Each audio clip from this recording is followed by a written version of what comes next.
আল্লাহ তাআলা সবকিছু দিয়েছিল আমাকে, সবকিছু ঠিকঠাক ছিল, সব ভালো চলতেছিল, স্মুথ চলতেছিল।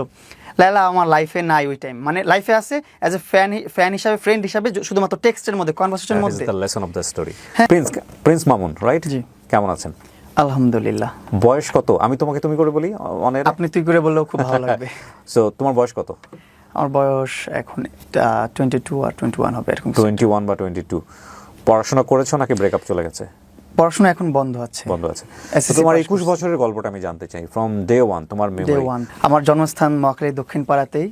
আমার বাবা তখন মালয়েশিয়াতে প্রবাসে ছিলেন।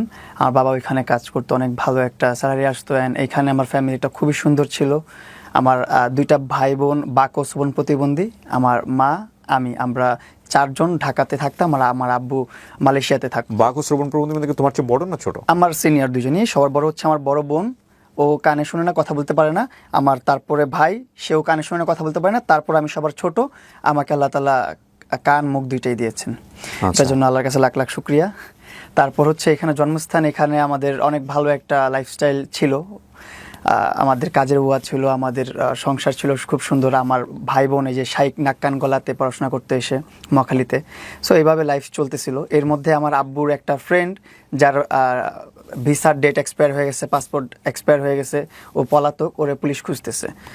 সো ওই টাইমটাতে আমার আব্বু কী করছে, দেশি মানুষ পেয়ে, আমার আব্বু তো একটু অনেক সরল মনের মানুষ, ওরে কী করছে, ওনার আশ্রয় দিচ্ছে। আশ্রয় দেওয়ার পর ওনাকে অনেক দিন রাখছে, অনেক দিন পালছে ওনার কাছে, ওনার পেস হিসাবে ছিল আমার আব্বুর। তো আমার আব্বু একসাথে থাকে না, বিদেশে অনেক টাকা ইনকাম করার পর একসাথে জোট করে এক টাকাটা নিয়ে আসে, একটা কিছু করে বাংলাদেশে। আমার আব্বু ওই টাইমটাতে প্রায় আপনার 3-4 বছর কাজ করার পর যে একটা টাকা হয়েছে, ওই টাকাটা বড় একটা অ্যামাউন্ট নিয়ে আমার আব্বু বাংলাদেশে আসবে। ওই টাইমটাতে আমার আব্বুর ওই পিএস, মানে ওই যে লোকটা পালায়া ছিল, ওই লোকটা ওই টাকাগুলো নিয়ে পালায় গেছে। তখনই আমার আব্বুর একটু মেন্টালি প্রেশার পড়ে গেছে, একটু না অনেকটা প্রেশার পড়ছে, যেহেতু 3-4 বছরের উপর যেহেতু টাকা পয়সা সব কিছু নিয়ে পালায় গেছে। তার বিশ্বাসযোগ্য একটা বন্ধু বা পিএস যেটাই হোক, সে নিয়ে পালায় গেছে। তখন বলতে মানে আব্বু তাকে পিএস হিসাবে রাখতো সবসময় তার বাসায়। সে তো আর বাইরে যে কিছু করতে পারতো না, কারণ তার ভিসা এক্সপায়ার, তার পাসপোর্ট এক্সপায়ার। আমার আব্বুর সব কাজ করতো, আব্বুর কাছেই থাকতো ওই লোকটা। আচ্ছা। হ্যাঁ, ওই লোকটা সব কিছু নিয়ে পালা গেছে। এখন ইভেন ওই লোকটা আমাদের থেকে রিচ, এই ঢাকা শহরে তার একটা বিল্ডিং আছে, তার একটা বাড়ি আছে মতিঝিলের দিকে, সেই জায়গায় স্থানীয়। কিন্তু ওইটার বিচার এখন হয় নাই, ওটা পরে যায় প্রসঙ্গে। তো ওইখান থেকে পালা যাওয়ার পর আমার আব্বু একটু মেন্টালি ডিপ্রেস হয়ে যায়। মেন্টালি কী করবে বুঝতেছিল না। আব্বু তাড়াতাড়ি ফ্লাই করে বাংলাদেশে চলে আসছে। বাংলাদেশে আসার পর আব্বু আর বিজনেস করবে, কিছু করবে, তার মাথায় কোনো কিছু ঢুকতেছে না। ওই টাইমটা তো ওই লোকটার পিছনে দৌড়াইতেছে যে আব্বুর টাকাগুলো কিভাবে উদ্ধার করতে পারবে। তুমি দেখেছো তোমার মেমোরি? আমি তখন অনেক ছোট। তোমার এগুলো পরবর্তীতে শোনা কথা? হ্যাঁ, আমার শোনা কথা, আমার দেখাও অনেক কিছু আছে। যেটা দেখা হচ্ছে, আমার আব্বুকে ফোন দিয়ে নিয়ে গেছে যে তুই মামলা টামলা যা করছিস আমার কাছে আয়। ওইখান থেকেই আমাদের ক্রাইসিস শুরু হইলো। আচ্ছা, মানে ক্রাইসিসটা শুরু হওয়াটা এখান থেকে। আমার আব্বুর টাকা পয়সা নিয়ে যখন আমার আব্বুর বিশ্বস্ত লোকটা পালায় গেছে, তখন থেকে আব্বু কোনো কাজকর্মে মন দিতে পারতেছে না, টাকাটা কীভাবে উদ্ধার করবে সেই আশায় দৌড়াদৌড়ি করতেছে। কিন্তু আব্বু টাকা তুলতে পারে নাই, তারা অনেক প্রভাব খাটাইছে বা টাকার অনেক মিসইউজ করছে, তাই আব্বু কিছু করতে পারে নাই। আব্বুকে একটা সময় ফোন দিচ্ছে, ফোন দিয়ে বলতেছে তুই আয়, মামলাগুলো তুলে নে, আমি তোর টাকাটা ব্যাক করে দিব। আব্বু গেছে, যাওয়ার পর আব্বুকে নিয়ে গেছে মতিঝিলে কোনো একটা ভবনে নিয়ে, ওইখানে বেদরক পিটাইছে, বেদরকভাবে পিটাইছে। 1 মাস ভর্তি ছিল আমার আব্বু পঙ্গু হাসপাতালে ভর্তি ছিল 1 মাস। আমার আব্বু খালি ইঞ্জেকশন নিয়ে আসছিলো, ইঞ্জেক্ট করবে, হাওয়া ইঞ্জেক্ট করে মেরে ফেলবে আব্বুকে। তারপর আপনার ছুরি নিয়ে আসছে, রক কেটে দিবে, এগুলো করবে। সেগুলো আমার আব্বু অনেক আকুতি মিনতি করে যে আমি তোর নামে আর কোনো অভিযোগ নেই, কিছু রাখুন, আমার জানটা ভিক্ষা দে তুই। পরে আমার আব্বুর জানটা ভিক্ষা দেওয়া হয়েছে। এটা আমার নিজের চোখে দেখা। তখন আমার বয়স 5-6 বছর এরকম কিছু একটা। তখন আমি সব বুঝি, টুটিটু দেখি। আব্বু এই বিষয়গুলোর পরপর আস্তে আস্তে আমরা আমাদের মতন করে আবার সুন্দরভাবে সংসার গুছালাম। আমাদের একটা কাপড়ের দোকান ছিল, যেখানে A to Z, পায়ের মোজা থেকে শুরু করে একটা নারী পুরুষের যত ধরনের কাপড় প্রয়োজন, শুধুমাত্র কাফনের কাপড়টা বাদ দিয়ে সব ধরনের কাপড় আমাদের দোকানে ছিল। ব্রাইডিস আইটেম। কোথায় এটা দোকান ছিল? এটা টেন্টি বাজারে। ওইখানে আমাদের দোকান ছিল। দেন ওই দোকানটা আস্তে আস্তে রান করতে করতে, ওই দোকানটা ছোট থেকে প্রথমে এতটুকু ছিল, একটা খাট ছিল, তারপর একটু বড় হলো, তারপর আরেকটু বড় হলো, তারপর একটা বড় একটা দোকান হলো। এভাবে করে আমাদের একটা কনফেকশনারি দোকান ছিল। সেই দোকানটাও অনেক সুন্দর ছিল। ওইখানেও আমি বসতাম, আমি সময় দিতাম। আমি পড়াশোনা করতাম আপনাদের এখানে মহাখালী আব্দুল হামিদ দর্জি সরকারি প্রাথমিক বিদ্যালয়ে। এখান থেকে আবার মহাখালী মডেল হাই স্কুলে পড়াশোনা করছি। তারপর টেন্টি বালক উচ্চ বিদ্যালয়ে, সেখানে পড়াশোনা করছি আমি। এই আমার পড়াশোনার যাত্রা এখানে। আমার বড় হওয়াই, ছোট থেকে বড় হওয়া মহাখালী, ওয়ারলেস, টেন্টি, এগুলোর মধ্যেই। এই হচ্ছে আমার জার্নিটা। এর মধ্যে ভালোই চলতেছিল সব কিছু, ফ্যামিলিও সুন্দর চলতেছে ওই টাইমটাতে। দুইটা দোকান আমাদের, একটা কনফেকশনারি, একটা কাপড়ের দোকান, বস্ত্রবিতান। তো এই দুইটা নিয়ে আমাদের খুব ভালো চলতেছে লাইফটা। দোকানে বসতো কে? বাবা? বাবা বসতো একটাই, আম্মু বসতো একটা, আবার আমি যেটাতে যখন সময় দিতে পারতাম, আব্বু খেতে গেলে আমি বসে থাকতাম, আম্মু খেতে গেলে আমি বসে থাকতাম, আমার ভাই বোনরা বসে থাকতো। তোমার যে দুই ভাই বোন যারা, ওরা শুধু সিসি ক্যামেরার মতন বসে থাকতো দোকানে, আর কথাবার্তা আমি বলতাম, ব্যবসা বাণিজ্য আমি করতাম ছোটবেলা থেকেই। মানে ওদের সাথে কমিউনিকেশন ওরা কি বুঝে? ওদের সাথে কি হ্যাঁ, ওদের সাথে সাইন ল্যাঙ্গুয়েজে কথা বলতে হয়, সেটা আমি প্রপারলি বুঝি, প্রপার কথা বলতে পারি ওর সাথে। আচ্ছা, হ্যাঁ, এই ছোটবেলা থেকে এইভাবেই চলতেছিল। এর মধ্যে চলে আসলো আমার লাইফে তোমার বর্তমান যে অবস্থা, জি, এটা সম্পর্কে ওরা দুজন অবহিত, জানে যে তোমাকে নিয়ে কি হচ্ছে? হ্যাঁ, ওরা খুব আফসোস করতেছে, এবং ওদের সাইন ল্যাঙ্গুয়েজের, ওদের বাক ও শ্রবণ প্রতিবন্ধীর যে একটা কমিউনিটি আছে, ফুল কমিউনিটিটা আমাকে সাপোর্ট করে, সবাই জানে, দেখতেছে কি হচ্ছে। ওরা তো বোবা মানুষ, ওরা তো বাক ও শ্রবণ প্রতিবন্ধী, ওরা তো দেখে, রিয়েলটা দেখতেছে, বুঝতেছে, ওরা সব মানে অ্যানালাইজ করে বলতেছে সব, মানে ওদের পুরো কমিউনিটি ওই মহিলাটাকে ধিক্কার জানায়, পুরো কমিউনিটি। কারণ সবাই আমার ছোট থেকে স্ট্রাগল দেখছে, আমার ভাই বোনের স্ট্রাগল দেখছে, ওরা জানে যে আমার ফ্যামিলিটা কত স্ট্রাগল করে এ পর্যন্ত আসছে। তো ওই টাইমটাতে আমার জীবনে আসে টিকটক। মানে আমার ফ্রেন্ডসরা কিভাবে আসলো? মানে আমার ফ্রেন্ডসরা মজা করে এসে সামনে এসে এমনি দেখাইতো, দেখ মামুন কত সুন্দর সুন্দর ভিডিও, এই দেখ মেয়েদের সাথে ডুয়েট করা যায়, এটা করা যায়, সেটা করা যায়। এই জিনিসগুলো অনেক মজা লাগতো তখন দেখতাম। টিকটক না লাইকি? টিকটক, জি। প্রথম টিকটকে দেখলাম, দেখার পরে ও আমার বন্ধু ভিডিও করতো, আমি ভিডিও করতাম না। ইসমাইল নামের একটা বন্ধু ছিল, ও ভিডিও করতো, ও ভিডিও করে দেখাইতো আমাকে নিয়ে, ডুয়েট করতে দেখতাম, ভালোই লাগতো। তখন বললাম যে ওর মোবাইলটা করতেছে, আমার মোবাইল দিয়ে আমি ট্রাই করি। তা আমার মোবাইল দিয়ে আমি ট্রাই করলাম, রেসপন্স পেলাম না ওরকম ভাবে, সেলফি ভিডিও। তখন তুমি কোন ক্লাসে পড়ো? এমন কিছু, 80 পড়ি। ওকে। তো 80 পড়ি ওই টাইমটাতে, হ্যাঁ রাইট, 80 পড়ি, মহাখালী মডেল হাই স্কুলে পড়ি তখন আমি। তো ওই টাইমটাতে ওই এই স্কুল ড্রেস পরাও আমার ভিডিও আছে, এই জন্য মনে পড়লো। স্কুল ড্রেস পরাই প্রথম ভিডিও, আমি পাশে বসে বসে মোবাইল টিপতেছি, আমার বন্ধু ড্রেস পরে আছে, আমি ড্রেস পরে আছি, এভাবে ভিডিও নিচ্ছে। আমার ক্লাস ফ্রেন্ড ছিল। মানে গানের সাথে লিপসিং করা? হ্যাঁ, গানের সাথে লিপসিং করা, মেয়েদের সাথে ডুয়েট করাটা। আচ্ছা। তো ওই ডুয়েট করাটা আমরাও ডুয়েট করতাম। কখনো ভাবি নাই যে একাকিত্বভাবে, ইন্ডিপেন্ডেন্ট ভাবে কন্টেন্ট করবো বা সোলো কন্টেন্ট করবো। ফান, মেয়েদের সাথে ডুয়েট করা। এই ডুয়েট কি এখন আছে টিকটকে? না বোধহয় আছে, এখন যে আছে, কেউ চাইলে ডুয়েট করতে পারে। সো ওইরকম ডুয়েট করতেছে, আমিও ডুয়েট করলাম অনেকদিন, দেখি মানুষ রেসপন্স করে না ডুয়েট ভিডিওগুলো। পরে আস্তে আস্তে চিন্তা ভাবনা করলাম যে কিভাবে নিজের ভিডিওগুলো কোয়ালিটি আপ করা যায়, কিভাবে নিজের ভিডিওগুলো মানুষের সামনে নেওয়া যায়। তখন আমি সিঙ্গেল ভিডিও করা শুরু করলাম, তারপর ডান্সের ভিডিও দিলাম। ডান্সের ভিডিও দেওয়ার পর আমার ভিডিও দেখি রিচ বাড়তেছে। ডান্স কি তুমি আগে থেকে করতে? আমি ছোটবেলা থেকে ডান্স করি, আমি টিকটকে আসার আগে থেকে ডান্স করি। আমি যখন থেকে বুঝি, মানে বলতে পারেন এক কথায় না অবুঝ থেকেই আমি ডান্স করি। মানুষের ডান্স দেখতাম, দেখে দেখে ওইটাই আমি নাচতাম, হোক আর না হোক আমি ডান্স করতাম। মানুষটা দেখে দেখে আমি ডান্স শিখতাম ছোটবেলা থেকেই। যত ভালো ভালো ডান্সের ভিডিও আছে ইউটিউবে, ওইগুলো দেখতাম বসে বসে মনোযোগ দিয়ে, হেডফোন একটা লাগায়, বাটন মোবাইল একটা ধরে দেখতাম, শিখতাম। বাসায় বসে বসে একা একা রিহার্সাল করতাম, একা একাই ডান্স শেখা হইলো। এভাবে ডান্স করতাম আমি। টিকটকের আগেও ডান্স করতাম, এইখানে যেতাম, ওইখানে যেতাম, বরিশাল যেতাম, কুমিল্লা যেতাম, প্রোগ্রাম করতে যেতাম, ডান্সের প্রোগ্রাম করতে। এটাও একটা লাইফ ছিল আমার, এটা টিকটকে আসার আগের লাইফ। যে যে কোনো দেশের, যে কোনো গ্রামের, যে কোনো জেলায় যেতাম আমি ডান্স করতে, যে কোনো গায়ে হলুদ, বার্থডে, যে কোনো প্রোগ্রাম, এবার যেখানে সাউন্ড বক্স থাকে, স্টেজ থাকে, সেখানে প্রোগ্রাম করতে যেতাম।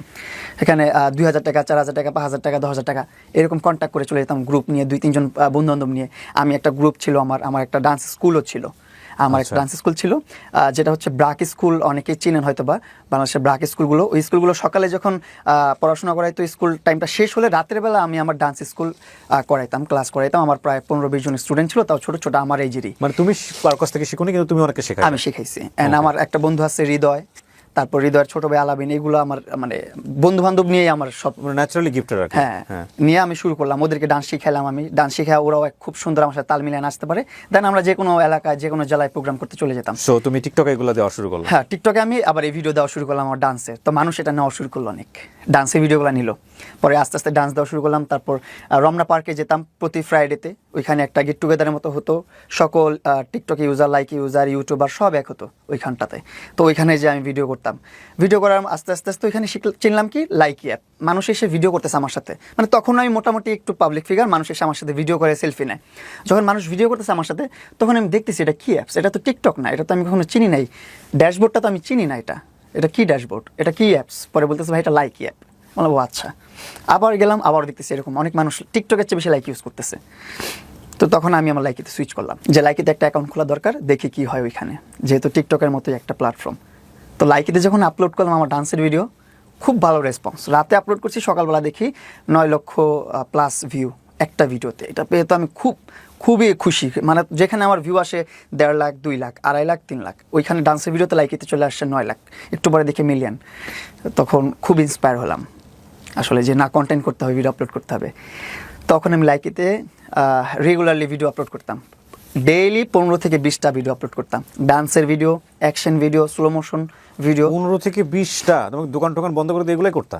হ্যাঁ, আমি দোকান তো আর আমার দিয়ে চলে না, আমার উপর নির্ভর না। আচ্ছা। আমি হচ্ছে যে টাইম পাস করে, আমি ওনাদের যখন খাওয়ার সময় হতো বা তাদের রেস্ট টাইম হতো, ওই টাইমটাতে আমি দেখার জন্য বসতাম।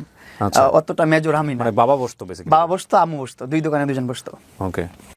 তো এইভাবে চলতেছিল লাইফটা। এই ভিডিও করতে করতে যখন আমি লাইকিতে লাইভ শুরু করলাম, দেখলাম আমার লাইকিতে লাইভের একটা অপশন আছে, যেখানে লাইভ করলে একটা টাস্ক দেওয়া হয় যে তুমি 30 দিনে 15 দিন ইফেক্টিভ ডে লাগবে, 15 দিনে তুমি 20,000 গিফট কাউন্ট করতে পারো, বা 40,000, 60,000, 1 লাখ, 2 লাখ, 50 লাখ, 5 লাখ, যত লাখ ইচ্ছা তোমার কাউন্ট করতে পারো। যেই গিফটটা তুমি রিসিভ করবা তার ডাবল তুমি কোম্পানি থেকে ব্যাক পাবা, আরো মানে টাকা দিবে তোমাকে? টাকা দিবে, রাইট। তারপর লাইকি অ্যাপস টাকা দেয়, স্যালারি দেয় ওইটা। তো এটা পেয়ে তো আরো ভালো হলো। প্রথম মাসেই আমার প্রায় 50,000 রিসিভিং হয়ে গেছে। 15 দিন প্লাস, মানে 20-25 দিন ইফেক্টিভ ডে হয়ে গেছে। যেখানে লাগে 15 দিন, আমি 20 দিনের প্লাস দিয়ে দিছি। 40 ঘন্টা লাইভ লাগে, আমি তারও বেশি দিয়ে দিছি। প্রতিদিন 5 ঘন্টা 6 ঘন্টা লাইভ করে ফেলছি আমি। সো এইভাবে আমার লাইভে এক মাসে ইনকাম চলে আসলো 60,000 টাকা। এটা পেয়ে আমি আমার বাবা মাকে বলতেছি, বাবা মা সব বাদ দাও, এখানে ব্যবসা বাণিজ্য আর কিছু করা লাগবে না, সব ক্লোজ। এখন থেকে ফ্যামিলি আমি রান করবো, আমি সব দেখবো, চলো আমরা আমাদের মতন করে মুভ অন করি, আমরা আমাদের মতন করে সুন্দর লাইফ লিড সো করবো। তুমি তখন ক্লাস 8-এ পড়ো? হ্যাঁ, ক্লাস 8-এ পড়ি তখন আমি। ক্লাস 8-এ পড়ে একটা বাচ্চার কাছে প্রথম মাসে 60,000 টাকা আসা এই লাইকি থেকে, এটা আপনি বুঝতেই পারতেছেন যে ওর মাথা খারাপ করার জন্য that is enough money actually. Okay, হ্যাঁ, তারপর দেন ওইখান থেকে আমি বের হয়ে আসলাম। সাইদনগরে আমরা বাসা নিলাম, নতুন বাজার সাইদনগর 100 ফিটে। ওইখানে একটা ফ্ল্যাট নিয়ে আমার ফ্যামিলি, তোমার বাবা মা তোমাকে অনেক লাভ করে? অনেক লাভ করে, আমি আমার বাবা মাকে অনেক লাভ করি। আর এই দুনিয়াতে যত সংগ্রাম আছে সবকিছু আমার ফ্যামিলির জন্য, আমার বাবা মার জন্য। না, এটা আমি কেন বললাম, কারণ দেখেন বাসা যে চেঞ্জ করলা, এটা কি তোমার কথা শুনে চেঞ্জ করছে তারা? হ্যাঁ, আমার কথা শুনি। মানে কোথা থেকে টাকা আসতেছে, কি করতেছে, কোনো কিছু হিসাব করে নাই তারা? না, চিন্তা করে দেখছে তারা, আমি তো সারাদিন লাইভ করি, তখন তারা দেখতেছে যে সারাদিন কি করে মোবাইলে। আচ্ছা। আমি প্রতিদিন লাইভ, আমার আম্মু আমাকে ফুল সাপোর্ট করতো। আমার আম্মু আমি যখন বের হতাম বাসা থেকে, আমি সকালে বের হতাম, দুপুরের খাবার খেতাম না, কিছু করতাম না, 50 টাকা 100 টাকা পকেটে নিয়ে বের হতাম, বাইরে যে সিঙ্গারা খেতাম, এটা খেতাম, সেটা খেতাম, এইভাবে করে আমার লাইফটা চলতো। তখন ভিডিও করতাম, তো অনেক ভিডিও করতাম, সকালে বের হলে সন্ধ্যাবেলা বাসা ফিরতাম, দুপুরের খাবারের কোনো হাতে খোঁজ খবর মাঠে ছিল না। ঘাটে বিভিন্ন জায়গায় ভিডিও করতাম? সব জায়গায়, যেখানে যেভাবে পারতাম। আমার কথা হচ্ছিল তখন যে কন্টেন্ট দিতে হবে, কন্টেন্ট আপলোড করতে হবে, তাহলে আমার ফ্যামিলি সবকিছু একটা ভালো একটা পর্যায়ে নিয়ে যেতে পারবো। আমি বুঝতেছিলাম তখন। ওকে, তারপর? যত যাই হোক আমি কন্টেন্ট করবো, অনেক কন্টেন্ট করতাম তখন। এইভাবে লাইফ চলতেছিল। বাবা মাকে নিয়ে সুইচ করে ফেললাম, সাইদনগরে ফ্ল্যাট নিলাম একটা, ওইখানে অনেক বড় সড়ো একটা প্রায় 2000 স্কোয়ার ফিটের একটা বাসা নিলাম, নিয়ে ওইখানে আমার বাবা মা নিয়ে থাকা শুরু করলাম 2018 সাল থেকে। জি। এই 2018 সাল থেকে সাইদনগরে আমার বসবাস, আমার ওইখানে ইনকাম দিয়ে আমার ফ্যামিলি রান করা শুরু করলাম। চলতেছিল সব গুড, সব কিছু ভালোভাবে কন্টেন্ট করতেছিলাম, লাইভ করতেছিলাম। কিছু মাসে ছিল আপনার 1.5 লাখ টাকা ইনকাম আসতেছে, কিছু মাসে 2 লাখ, কিছু মাসে 2.5 লাখ। আবার লাস্ট আপনার 2023 সালে আমার একটা অ্যাপ থেকে পেমেন্ট করতো, আপনার স্ন্যাক অ্যাপটার নাম। ওই অ্যাপ পেমেন্ট করতো আমাকে $5,500 এভরি মান্থ।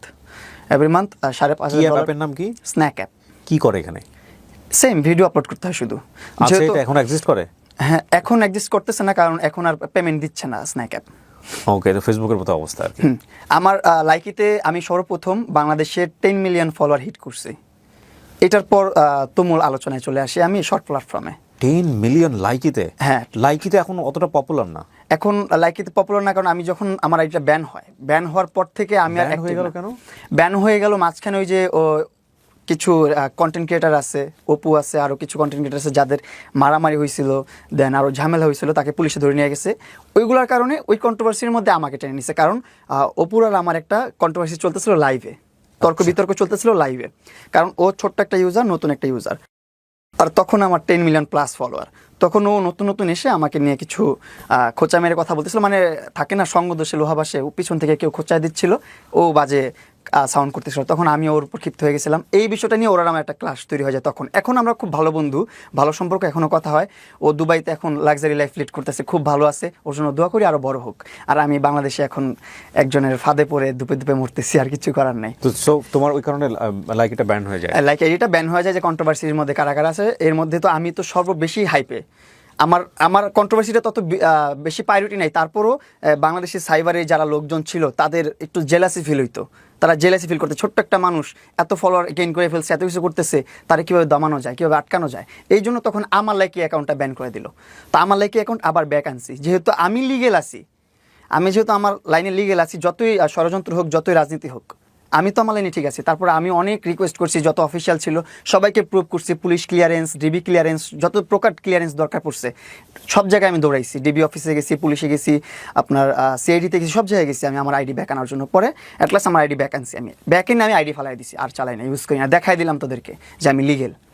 তারপর আমি লাইকির মধ্যে কোনো ইন্টারেস্টই নেই আমার লাইকি। তারপরও সংসার চালাচ্ছিলাম লাইকির টাকা পয়সা দিয়ে, লাইকি থেকে এই স্যালারি নিয়ে ওইখানে অনেক ভালো একজন কন্টেন্ট ক্রিয়েটার ছিলাম। বাংলাদেশে যে কোনো স্পন্সার, যে কোনো কাজ আসতো সর্বপ্রথম আমার ডাক পড়তোই। তো আমি আমার লাইফ নিয়ে খুব হ্যাপি ছিলাম, যেহেতু আমার 10 মিলিয়ন ফলোয়ার প্রথম অ্যাচিভ করছি, আমার অ্যাকাউন্টটা সবচেয়ে বড়। আমার গিফটিং অ্যাজ এ একটা ছেলে হিসাবে আমার গিফট রিসিভিং যেটা ছিল, এটা অনেক মেয়েরও ছিল না, অনেক মেয়েরাও এত রিসিভ করতে পারবো না। মেয়েরা তো মেয়েদেরকে দেখে গিফটাররা এমনি গিফট করতো, যে এই নাও তোমাকে এই গিফট দিলাম, সেই গিফট দিলাম, এটা লাইভের গিফট। তো ওই টাইমে আমি ছেলে হিসাবে অনেক গিফট রিসিভ করছি অ্যাজ এ সেলিব্রিটি বয় হিসাবে বাংলাদেশের। তো তখন আবার লাইভ চলতেছে, লাইক ব্যাক আসার পর অনেকদিন ইউজ করিনি, আবার হুট করে লাইভ করলাম কিছুদিন, 1-2 মাস লাইভ করলাম। তো ওইখানে আবার লাইভ করতে করতে পরিচয় হয় আমার ওই মহিলার সাথে। আমি ইনস্টাগ্রামে লাইভ করি, লাইকিতে লাইভ করি, যেখানেই লাইভ করি একটা নাম সবসময় কমেন্টস করতো, আর কমেন্টসের সাথে পার্পল হার্ট, ব্লু হার্ট, মানে ব্যতিক্রম ইমোজি ইউজ করতো, যেগুলো চোখে পড়তো, নোট আউট হওয়ার মতন ইমোজি ইউজ করতো। এটা কি লাইকিতে? লাইকিতে, ইনস্টাগ্রামে, দুই জায়গাতে, যেখানে আমি লাইভ করি, যেখানে আমি ভিডিও পোস্ট করি, ভিডিও পোস্ট করলো মাইকিং মাই এটা ওইটা সেটা, ও এভাবে কমেন্ট করেছে। যখন অপরিচিত, তো সেই অবস্থাতেও ও আমাকে মাইকিং, মাই সুপারস্টার, এটা ওইটা সেটা এগুলো কমেন্টস করতো।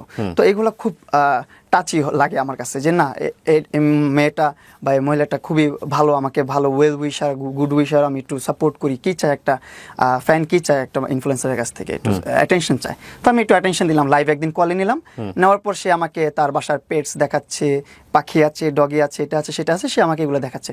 তখন আমি আবার, এখনও পেটস লাভার, আমি পেটস খুব ভালোবাসি। আমার বাসায় 5টা ডগি আছে, তারপর পাখি আছে, এগুলো আমি পালি, আমার খুব পছন্দ, আমার মাও পছন্দ করে এগুলো। ওর সাথে কথা হতে কনভারসেশনের মধ্যে ও আমার বাসায় একটা পাপি পাঠিয়ে দিছে, ছোট্ট একটা ডগি।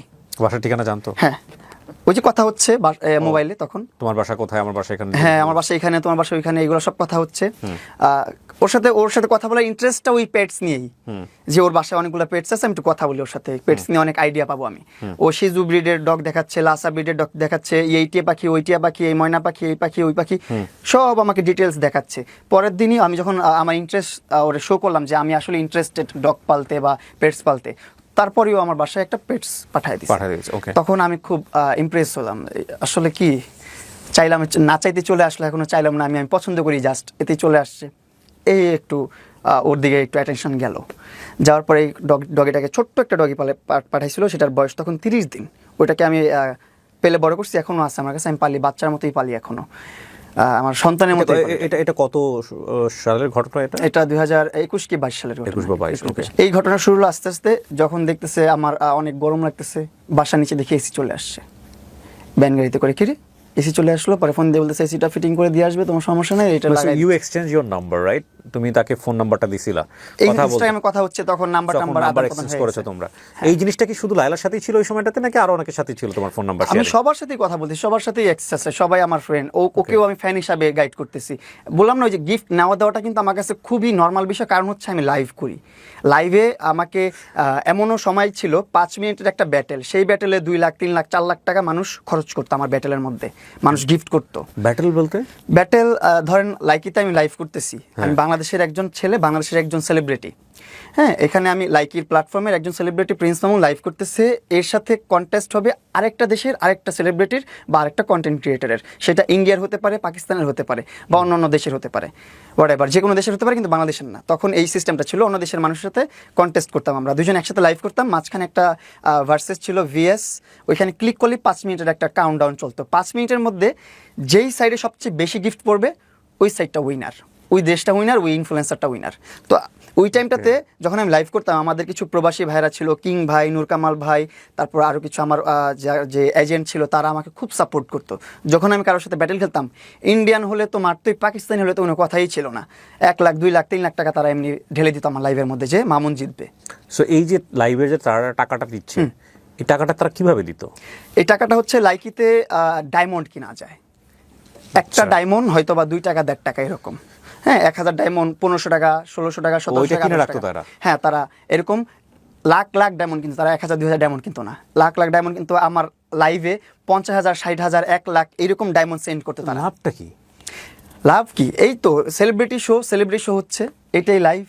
আমার লাইভে ভিউয়ার্স তুমি কি আইডেন্টিফাই করতে পারতা যে তোমাকে এত হ্যাঁ, বড় এটা বড় identify স্টার আমিও করতে দিল পারতাম। বা দিল, তাকে তুমি আইডেন্টিফাই করতে পারতা? হ্যাঁ, আমি আইডেন্টিফাই করতে পারতাম। ইভেন আমার ভিউয়ার্স যারা ছিল 2000 3000 ভিউয়ার্স থাকতো, ওরাও আইডেন্টিফাই করতে তারাও আইডেন্টিফাই করতো যে কে মামুনকে গিফট করতেছে। ধরেন আমি লাইভ করতেছি, আপনি ভাইয়া আয়েশা আমাকে 1 লাখ টাকার একটা গিফট সেন্ড করছেন, এইটা শো করবে আমার লাইভে। আর যে কিবরিয়া বা আপনার অ্যাকাউন্টের নাম যেটাই দিবেন সেটা শো করে এভাবে যাবে। ওই সময় অন এভারেজ তোমার মাসে ইনকাম কত ছিল সবকিছু মিলায়? 2 লাখ 2.5 লাখ, তারপর বললাম না স্ন্যাক অ্যাপ যখন আসছে তখন 6 লাখ 7 লাখ 8 লাখ এরকম করে ইনকাম আসছে। এটা আপ অ্যান্ড ডাউনের মধ্যে থাকে ইনকাম। ইনফ্লুয়েন্সারদের ইনকাম তো কখনো স্থায়ী থাকে না, স্টেবল থাকে না, রাইট। আপস অ্যান্ড ডাউনের মধ্যে থাকেই।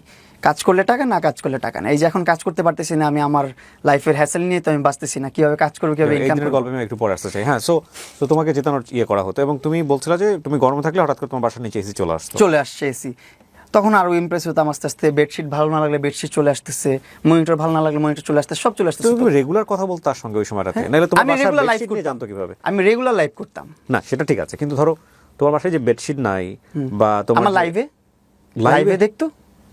ও, আমি তো 2018 সাল থেকে লাইভ করি, আমার মেইন ইনকামটা তো লাইভ থেকে। সো তোমার লাইভে কন্টেন্ট থাকতো এগুলাই, আজকে যা ইচ্ছা বলতেছি, দেখা গেল বেডশিট না, এটাও লোকজন জেনে যাচ্ছে। হ্যাঁ, ওইগুলো জানানোর বিষয় না, ওইগুলো নিয়ে কথা বলতাম না। লাইভে কথা বলতাম, আমার লাইফস্টাইল নিয়ে আমি কথা বলতাম।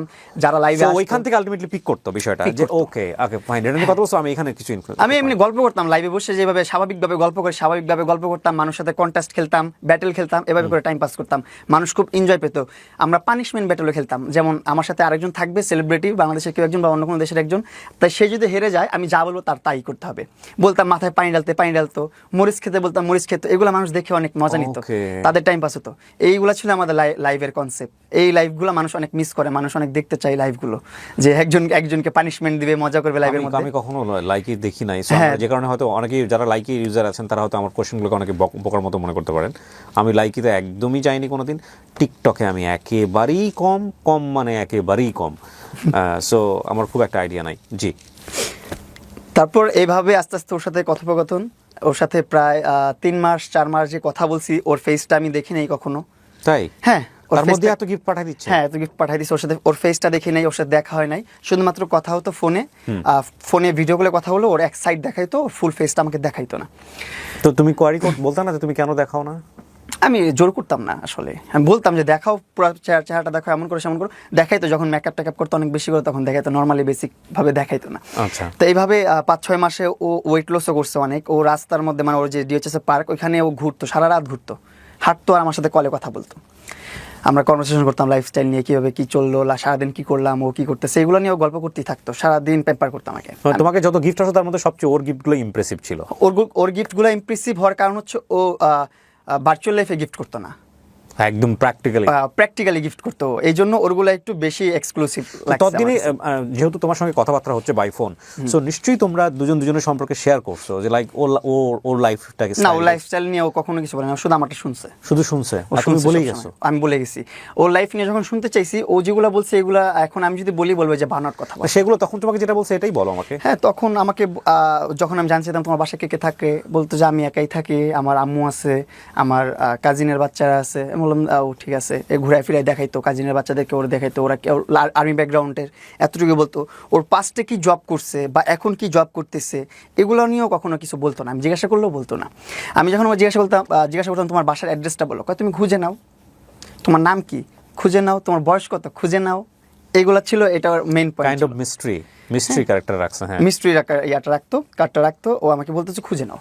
তা আমিও বেশি প্রশ্ন করতাম না, আমারও তো অত কৌতূহল ছিল না যে ওর কাছে অনেক কিছু জানতে হবে ওর লাইফস্টাইল নিয়ে। আমার বিষয় হচ্ছে আমার ফ্যান, ও আমারটা জানুক, এটাই অনেক বিষয়। আমার ওরকে নিয়ে এত ঘাটাঘাটির দরকার নেই। তো এর মধ্যে একটা সময় আসলো যে অনেক ম্যাটেরিয়ালস গিফট করে ফেলছে আমাকে, অনেক ওর যে ফাঁদ বা ওর যে টার্গেটটা এটা ফিল আপ হয়ে গেছে। আমি ওর দিকে তুমি তখন জানো না, তুমি আকর্ষিত হয়ে গেছি। তোমার কি কি গিফট দিয়েছে তখন? ও আমাকে এমনি ম্যাটেরিয়ালস ছোট ছোট কিছু জিনিসপত্র আছে না, যেমন ধরেন মনিটর, এসি, তারপর কি কি আছে আরো, ডগি, পাপ্পি, পাখি, তো এইগুলাই ছোট ছোট রেগুলার মোটামুটি তোমাকে গিফট দিত? হ্যাঁ রেগুলার মোটামুটি যখনই মাসে একটা দুটা গিফট দিতই আমাকে। আচ্ছা, আমাকে ইমপ্রেস করার জন্য। আর আমি আস্তে আস্তে, তখন আমার বয়সটা খুব কম ছিল। তুমি দিতে ওকে না? আমি কিছু দিতাম না। আচ্ছা, আমি শুধু ওরে শাট আউট দিতাম আমার লাইফে। শাট আউট বলতে? বলতাম যে লায়লাকে সবাই ফলো করো, এটা করো, সেটা করো। ওকে লায়লারও লাইকিতে অ্যাকাউন্ট ছিল? হ্যাঁ, ওর অ্যাকাউন্ট না থাকলে আমার কিভাবে ও কমেন্টস করতে? Fine fine fine. তো একটা ফ্যান কি চায়? মতো প্রশ্ন করে ফেলছি। লাইভে শাট আউট দিতাম সব সময়, ব্লু ফেরি লায়লা এরকম ফলো করেন, এটা করেন, সেটা করেন, আমার শুভাকাঙ্ক্ষী, এরকম ভাবে আমি ফলো করে দিতাম, মানুষকে বলতাম। মানুষ তখন আমার লাইভের এভারেজ যত ভিউয়ার্স ছিল সবাই তখন চিনে ফেলছে লায়লাকে। লায়লা একজন শুভাকাঙ্ক্ষী, আমার লায়লা আমাকে গিফট করতেছে, সেটা করতেছে, আমার লাইভে সব দেখতেছে। আমি তো ওপেন সবাইকে দেখাই তখন, এগুলো তো লুকোচুরির কিছু না। একটা মানুষ আমাকে গিফট করতেছে, একটা মানুষ আমাকে কিছু দিচ্ছে, সেটা তো আমি দেখাইতেই পারি, এটা তো লুকানোর কিছু না, আমার বলতেও পারি, আমার বলতেও দ্বিধাবোধ করি না আমি। ও বলার আগেই কিন্তু আমি সব জায়গায় সব যোগাযোগ মাধ্যমে বলে দিছি যে এইগুলো লায়লা আমাকে করছে, এগুলো লায়লা আমাকে দিছে। কারণ কি, আমি আমার দিক থেকে আমি ক্লিয়ার থাকতে চাইছি, অলওয়েজ ফ্রেশ থাকতে চাইছি, যে না এগুলো হয়েছে আমার লাইফে। এইভাবেই চলতেছিল। তারপর হুট করে একদিন মনে হলো যে না, ওর সাথে দেখা করি। একটা মানুষ আমার পিছনে এত টাকা ইনভেস্ট করতেছে, এত টাকা খরচ করতেছে, কেন করতেছে? সে আমার সাথে এখনো দেখা করে নাই, সে আমার সাথে একটা কন্টেন্ট করে নাই, কেন করতেছে? দেখা করতে চায়, কন্টেন্ট করতে চায়, এটাই তো তার মূল উদ্দেশ্য। যাই, তাকে একটু সুযোগ করে দিই। সে হয়তো বা লজ্জা পাচ্ছে, সে করতে পারতেছে না। এই জন্য আমি নিজে ওর বাড়িধারা ডিউচেস যে ওরে খুঁজে বের করছি। ইভেন আমি খুঁজে পাই নাই লাস্ট পর্যন্ত, অনেক বড় এরিয়া তো, এইভাবে পাই নাই খুঁজে, আমি অনেকক্ষণ খুঁজছি, পাই নাই। দেন ও নিজেই বলছে যে 3 নম্বর রোডে আসো, এখানে আসো, এইভাবে আসো, এই যে বাসা, এইভাবে। ও অ্যাড্রেস দিয়ে দিছে লাস্টে, যখন দেখছি আমি অনেকক্ষণ খুঁজতেছি, পাই নাই ওকে। পরে আমি ওর বাসা নিচে দাঁড়ালাম, ওই বারান্দায়, ওরা আমি দেখি নাই। ও 3 তলা 4 তলার উপরে বারান্দা, লাইট অফ, অন্ধকারের মধ্যে দাঁড়ায় আছে। একটা অবয়ব যে আছে, ছায়া আছে, এতটুকু আমি অনুভব করতে পারছি। একটা অবয়ব দাঁড়ায় আছে এখানে, এর বাইরে আমি কিছু অনুভব করতে পারিনি। দাঁড়ায় দেখা ওইখান থেকে হায়ালো দিয়ে ওইখান থেকে চলে আসছি। চলে আসার পর এর মধ্যে কিছুদিনের মধ্যে একটা ঈদ চলে আসছে, হয়তো বা কুরবানি ঈদ অথবা রোজার ঈদ, কিছু একটা ঈদ আসছে। ঈদের মধ্যে বলতেছে, শোনো ঈদ চলে আসছে, চলো ঈদের আগে আমরা একটু দেখা করি। ঈদ চলে আসছে, দেখা না করলে কেমন দেখা যায়? আমি ঠিক আছে, সমস্যা নেই, আমি তো দেখা করতেই চাচ্ছি তোমার সাথে, আমি তো চাচ্ছি তোমাকে একটু অ্যাটেনশন দিই, তোমাকে একটু সময় দিই, তোমাকে একটু ভিডিও করে দিই, সময় দিই, আমি চাচ্ছি নিজে থেকেই। কারণ তুমি এত টাকা ইনভেস্ট করতেছো আমার পিছনে, অবশ্যই কিছু কোনো না কোনো একটা উদ্দেশ্য তো আছে। কিন্তু উদ্দেশ্যটা যে এত ভয়ঙ্কর, এটা আমি বুঝতে পারিনি ওই সময়। তারপর ওর কাছে আসলাম, ওর বাসায়, ওর ছাদে নিয়ে গেছে। ছাদে একদম অন্ধকার, মাস্ক পরে বসে আছে। এই ওর সাথে কনভারসেশন, এখানে কথা বললাম একটু, হাই হ্যালো কেমন আছো, এইটাই। পরে ওইখানে একটা ফ্রেন্ডলি হাক দিলাম। মাস্ক পরে বসে আছে বলতে? অন্ধকারের মধ্যে করোনা চলতেছে?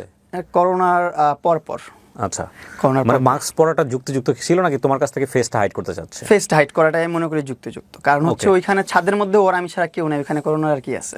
তো ওইখানে একটা ফ্রেন্ডলি একটা হাগ হয়, হাগ হওয়ার পর বাই বাই চলে আসছি। আমি আমার মতন, ওর মতন ছিল। কি কনভারসেশন হয় ওই সময় বসে তোমাদের? কেমন আছো, ভালো আছো, মানে নর্মাল কনভারসেশন যেটা। এটাই তোমাদের প্রথম দেখা? হ্যাঁ, প্রথম দেখা, অন্ধকারে ছাদের মধ্যে প্রথম দেখা। তারপর ওইখান থেকে চলে আসলাম। তারপর আবার যখন দেখা হয়, তখন ও ছাদের উপরেই, অন্ধকারের মধ্যে। ওকে, ওটা ওদেরই বাসা ছিল? ওদেরই বাসা ছিল, হ্যাঁ। এখন যে বাসাটা আছে, এই বাসার ছাদে। তারপর ও অনেক কিছু পরিকল্পনা করে রাখছিল, অনেক কিছুই করছে, অনেক কিছু হয়েছে। দেন ওইখান থেকে আমার বাসায় চলে গেছি। অনেক কিছু হয়েছে বলতে কি, মানে আমি জানি তোমাদের দুজনের সম্পর্কটা কি, বাট তোমার ইচ্ছার বিরুদ্ধে তো হয়নি, তোমারও তো ইচ্ছা ছিল। না, আমার ইচ্ছার বিরুদ্ধে কেন হবে? আমি তো তখন আমি অনেক ম্যানিপুলেট হয়ে গেছি ওই টাইমটাতে। আমার কথা হচ্ছে, ওকে কিভাবে স্যাটিসফাইড করা যায়, ওকে কিভাবে খুশি করা যায়। মানে খুশি করার কথা চিন্তা করতেছো কেন? চিন্তা করতেছি কারণ ও একজন ডাইহার্ড ফ্যান, আমাকে এত কিছু রিয়েল লাইফে গিফট করতেছে, এত কিছু করতেছে আমার জন্য, কোনো একটা উদ্দেশ্য তো আছে। এক হচ্ছে দেখা করতে হবে, নাহলে ভিডিও করে দিতে হবে, নাহলে একটা ইনফ্লুয়েন্সারের পিছনে একটা মানুষ কেন ব্যাকআপে থেকে এত টাকা ইনভেস্ট করবে? মামুন, এই কথাটা চিন্তা ভাবনা মামুন একটা কথা বলি, সেটা হচ্ছে আমরা যারা ছেলেরা, একটা ছেলেকে অনেক বেটার আমরা বুঝি। আর তোমার বয়সটা আমি পার করে আসছি, 20-21 বছর সম্পর্কে আমার আইডিয়া আছে। তখন আমার 20-21 না, তখন মনে হয় 17 বছর বয়স। তাহলে তো এটা আরো ডেঞ্জারাস বয়স। প্রথম কথা, তখন বয়স সন্ধি কালে ছিল তুমি। আর যার কথা আসছে ভদ্রমহিলা, তখন তো তিনি আলটিমেটলি কত, খুব বেশি তখন 45 এর মতো বয়স। কিন্তু আমি জানতাম না তখন। আচ্ছা, ঠিক আছে, জানতাম না। কিন্তু তখন দেখো নাই, তখন তুমি ছাদের মধ্যে তাকে অন্ধকার তো না দেখি তোমাদের মধ্যে এত কিছু হয়ে গেল ছাদের উপরে? না দেখি অনেক কথোপকথন হয়েছে, অনেক কিছু হয়ে গেছে। মানে এটা কি আলটিমেটলি কি ও অ্যাপ্রোচ করছে নাকি তুমি অ্যাপ্রোচ করছো, কোনটা? ও একটু ওর দিক থেকে, ওর জায়গা থেকে আমি জানি না, ওর জায়গা থেকে এটা টাফ। কারণটা হচ্ছে কি, আমাদের জায়গাটা থেকে, মানে এই কারণে বলছি যে 45 এইজের একটা মেয়ে বা ভদ্রমহিলা, সে কিন্তু আলটিমেটলি একটা ছোট বাচ্চার সাথে সে এতটা আগ্রহ দেখানোর জানে না, কিন্তু আমাকে অনেক আগ্রহ দেখাইছে, উপরে ওর সবকিছু সেটআপ করে রাখছিল, সবকিছু ওর মোতাবেকই ছিল। নিশ্চয়ই তোমাদের মধ্যে আগে থেকে ফোনে কনভারসেশন হয়েছে না, ওরকম কোনো কনভারসেশন আমি প্রথমবার যেমন মিট হয়েছে তেমনই ভাবছি। তারপর ওর সাথে কথাবার্তা বলে ওইখান থেকে আবার যখন চলে আসছি, পরের বার আমি ভাবছি সেম কথাই হবে, গেছি, যাওয়ার পর দেখে অন্যরকম পরিবেশ বানায় রাখছি। তারপর ওই বাসা থেকে বের হয়ে আসলাম, আসার পরে যখন আমি আমার বাসায় থাকতেছি, কন্টেন্ট করতেছি, এই নর্মাল লাইফ চলতেছে। আলটিমেটলি তোমরা বুঝে শুনে এরকম একটা রিলেশনশিপে যাচ্ছ, সেখানে কোনো কমিটমেন্ট ছিল? কোনো কমিটমেন্ট ছিল মানে না। কমিটমেন্ট বলতে এরকম যে না লায়লা তুমি আমি আমার তোমাকে জীবনে ভালোবাসি বা তুমি আমাকে আসতেছো, ভালোবাসো। আমাদের রিলেশনশিপটা এরকম হবে এবং সেটা কমিটমেন্টের জায়গা থেকে গ্রো করবে, এরকম কোনো কিছু না ছিল? না, এরকম কোনো ধরনের কমিটমেন্ট ওর সাথে আমার ছিল না। অ্যাজ এ ফ্যান হিসাবে ওকে যতটুকু প্যাম্পার করা যায়, যতটুকু ওকে হ্যাপি করা যায় আমি চেষ্টা করছি। ওই সময়টা তার বোঝার আমার অতটুকু আমি বুঝতে পারি না বা অতটুকু ক্যাচ করতে পারি না যে আমি কি করতেছি, কি হবে, এটা ভবিষ্যৎ কি। না কিন্তু তোমার তো 17 বছর বয়স, তোমারও তো একটা ভয়ের ব্যাপার আছে। এরকম একটা মহিলার সঙ্গে তুমি যাচ্ছ, ওর হাজবেন্ড আছে কিনা, ওর বাচ্চা কাচ্চা আছে? হাজবেন্ড নাই, ও তো ক্লিয়ারই বলছে আমার হাজবেন্ড নাই, আমার কোনো কিছু নেই, আমার শুধু আম্মু আছে নিচ্ছে। কোনো তারপরে ধরো তোমাকে যদি আটকায় দিতে পারতো, তোমাকে যদি আর্মি পার্সন তোমাকে একটা বিপদে ফেলে দিতে পারতো, তোমার এতটা কনফিডেন্ট পেলে? ওর সাথে তো 6-7 মাস আমার সাথে কনভারসেশন হয়ে গেছে, কথাবার্তা হয়ে গেছে। 6-7 মাস কনফিডেন্টটা পাইছো যে সামহাউ যে এখানে গেলে তোমার কোনো বিপদ হবে না? বিপদ হবে না, আমি এটা তখন বুঝি। তুমি কোথায় থাকো? তখন আমি থাকি সাইদনগরেই, সাইদনগর, আর ও থাকে হচ্ছে বাড়িধারা ডিএইচএস। বাড়িতে। ওকে, তারপর 6-7 মাস কনভারসেশন পর তো আমার একটা আস্থা তৈরি হয়ে গেছে ওর জন্য, যে না ওইখানে গেলে আমার কোনো সমস্যা হবে না, বিপদ হবে না, এরকম চিন্তা ভাবনা করি ওর বাসায় গিয়েছি। তারপর আমি আমার বাসায় চলে গেছি, আমরা আমাদের মতো নর্মাল লাইফ লিড করতেছি, আমি আমার মতো লাইভ করি, আমি আমার মতন কন্টেন্ট করি, ওর মতো থাকতেছে, কাজ করতেছে, আমাকে ভিডিও কল দিয়ে দিয়ে কথা বলে। তো ওর ভিডিও কল দেওয়াটা না তখন বেড়ে গেল অনেক, তো আমিও এটা নর্মালিই নিছি। নর্মালি ওর সাথে অনেক ভিডিও কলে কথা বলতাম, বলতে বলতে এখন স্ন্যাক অ্যাপ চলে আসছে, স্ন্যাক অ্যাপে কাজ করছি, মানে এইভাবে অনেক দিন পার হয়ে গেছে। এর মধ্যে আমি ওর বাসায় যাই মাঝে মধ্যে বেড়াতে, ওর মা আমার বাসায় আসে মাঝে মধ্যে বেড়াতে। বাসায় গিয়ে তুমি কি পেলা প্রথমে? হ্যাঁ, ওর বাসায় গিয়ে তুমি কি পেলা ওখানে? আমি বাসায় যে কিছু পাইনি, আমি জাস্ট যে বাবা বলতে যে ওদের বাসার কি কে থাকে? হ্যাঁ, ওর বাসায় যে যাদেরকে পেলাম ওইখানে ছিল অনেকগুলো কাজের মেয়ে ছিল, তারপর অনেকগুলা? হ্যাঁ, অনেকগুলো কাজের মেয়ে আছে ওর বাসায়। ও বলছিল একটা ইন্টারভিউতে যে ওর 18 জন কাজের লোক আছে। আসলে ওর এরকম অনেকগুলা কাজের লোক আছে যেগুলা ওর কথায় সবকিছু করে। এখন সবকিছু করে বলতে এই যে আমি যে প্রিভিয়াস লাইফটা করছি, লাইফটা করার আগেই ওর কাজের বুয়া টুয়া যা আছে সব এনে দরজার সামনে এইভাবে ভিড় করে ফেলছে। লাইভে গেছি আর সব দৌড় দিছে, কাজের বোরা দৌড় দিছে, দারোয়ান দৌড় দিছে, নিচে যে লোক ছিল সব দৌড় দিয়ে চলে গেছে, লাইভের মধ্যে চলে গেছে। এতগুলা কাজের লোক বাসাতে? হ্যাঁ। মানুষ কয়জন, কি সেবা হয় এখানে? তারা মানুষ হচ্ছে আপনার 4 জন। তার জন্য 18 জন কাজের লোক? 18 জন, এখন 18 জন নাই, একটু কম আছে। আচ্ছা ঠিক আছে, ওকে। কিন্তু ওখানে গিয়ে তুমি যা দেখলা সেটাই বলো প্রথম দিন। হ্যাঁ, প্রথম দিন যেটা দেখলাম, আমি দেখলাম ওখানে 4-5 জন কাজের লোক আছে। হ্যাঁ। 4-5 জন কাজের লোক। তারপর ও একটা ছোট বাচ্চা আছে যে একটু মানসিক সমস্যা, ভারসাম্যহীন, মানে একটু হাইপার অ্যাক্টিভিটিস ওর। ওকে। Hyper activity. ওর বয়স কত ছিল ওই সময়টাতে যখন ওকে দেখছো হাইপার অ্যাক্টিভিটিস যে করছে? তার বয়স কত ছিল? ছোট ছিল, এখন তার এইজটা কারেক্টলি বলতে পারতেছি না আমি। ওকে, ছোট। ছোট ছিল, আমিও খুব ছোট ছেলে ছিলাম। না মেয়ে বেবি? মেয়ে বেবি, দুজনেই মেয়ে বেবি ওর বাসায়। তো ওরে দেখতেছি পেম্পার করার জন্য 3-4 জন আছে। তার সাথে বাসায় পাখি পালার জন্য একজন আছে, ডগি পালার জন্য একজন আছে, এরকম ভাবে 5-6 জন কাজের লোক আছে। তো বাসায় যে দেখলাম ফ্যামিলি টেবিলি সব ওকে, ভালো, খুব সুন্দর। ছেলে মেয়ে কয়জন দেখলা? হ্যাঁ, ছেলে দেখিনি একজন। মেয়ে 2 জন ওনার? মেয়ে 2 জন, হ্যাঁ। আচ্ছা, বয়সে তোমার চেয়ে ছোট? বয়সে আমার থেকে 2জনই ছোট, আর একজন আমার সমবয়সী প্রায়। ও বললো না যে এটা আমার মেয়ে, নাকি কাজিনের মেয়ে বলে দিয়েছে? ওর তখনই বলছে আমার কাজিনের মেয়ে, যে আমার কাজিন আছে, ওর যে হাজবেন্ড ছিল, ছোট হাজবেন্ড, তাকে ওর কাজিন বলছে। আমি বলছি তাহলে ওর ছোট হাজবেন্ড বলতে মানে সেকেন্ড হাজবেন্ড? সেকেন্ড হাজবেন্ড, হ্যাঁ। ওকে। সেকেন্ড হাজবেন্ডটা কি বেশি আসা যাওয়া ছিল বাসায়, অনেক আসতো। তুমি যখন যেত তখনও আসতো? তো আমি এইভাবে প্রশ্ন করতাম যে উনি কে, কি হয় তোমার? বলছে এই হচ্ছে রাব্বু, আমার কাজিন হয়। আমি বলি তোর ওনার ওয়াইফ কোথায়? বলছে ওনার ওয়াইফ কানাডাতে। আমি কইতে উনি কি আবার অনেক খোঁচাখুচির জন্য, মানে একটু বের করার জন্য আমি এভাবেও প্রশ্ন করছি অনেকদিন পর, এভাবে যে আচ্ছা তোর আব্বু কি আরেকটা বিয়ে করছে, জানার জন্য কিউরিওসিটি জাগছে যে একটু প্রশ্ন করি। বলতেছে আমি এত কিছু জানি না ওনার বিষয়ে। আমি কই তোমার কাজিন, তুমি তাদের বাচ্চা পালো, তুমি জানো না? মানে বাবার সঙ্গে কি তোমার কোনো কথোপকথন? না, কখনো কোনো কথোপকথন। তোমার সামনাসামনি হয়েছে কখনো? সামনাসামনি হয়েছে বলতে উনি পাশ কাটায় চলে গেছে, আমাকে দেখলে আমি চলে গেছি, কেউ কারোর সাথে কথা বলি নাই। সে আমাকে দেখছেও তার বেডরুমে বসে থাকতে, তার সোফায় বসে থাকতে দেখছে, তার বেডশিটে শুয়ে থাকতে দেখছে, বেডে শুয়ে থাকতে দেখছে, সবকিছুই দেখছে সে। ইন্টারেস্টিং। কিন্তু সে কখনো আমাকে ডাক দিয়ে জিজ্ঞাসা করে না কোনো বিষয়ে। এই জন্য আমি আরো। তুমি কি জানো পরবর্তীতে ঘটনা কি, কেন এরকম? না, এটা জানতামই না আমি। যখন জানছি তখনই আমার সাথে ওর একটা ঘটনা ঘটে, এটা আমি আস্তে আস্তে। হ্যাঁ, ওকে। তারপরে এই ফ্যামিলি দেখলাম ওর, হ্যাঁ, ওর 2টা কাজিনের বাচ্চা আছে, ওর মা আছে, ও থাকতেছে, তার মানে ও সিঙ্গেল প্রপার। তো আমি আমার মতন লাইফ লিড করতেছি, তখন ও অনেক ডায়েট করছে, বিএলসিসিতে অ্যাডমিট হয়ে আপনার থ্রেটিং মেটিং এটা ওইটা সেটা অনেক কিছু করতেছে, মানে এইজ লুকানোর জন্য। আর এইজ ওরে আপনার সামনাসামনি দেখলে আপনি বুঝবেনই না ওর এত এইজ। ও এতভাবে মেনটেন করছে নিজেকে এমনভাবে মেনটেন করে। এখন কিছু প্রিভিয়াস কিছু ইন্টারভিউ দেখবেন যেখানে ওরে বোঝা যেতেছে কিছুটা।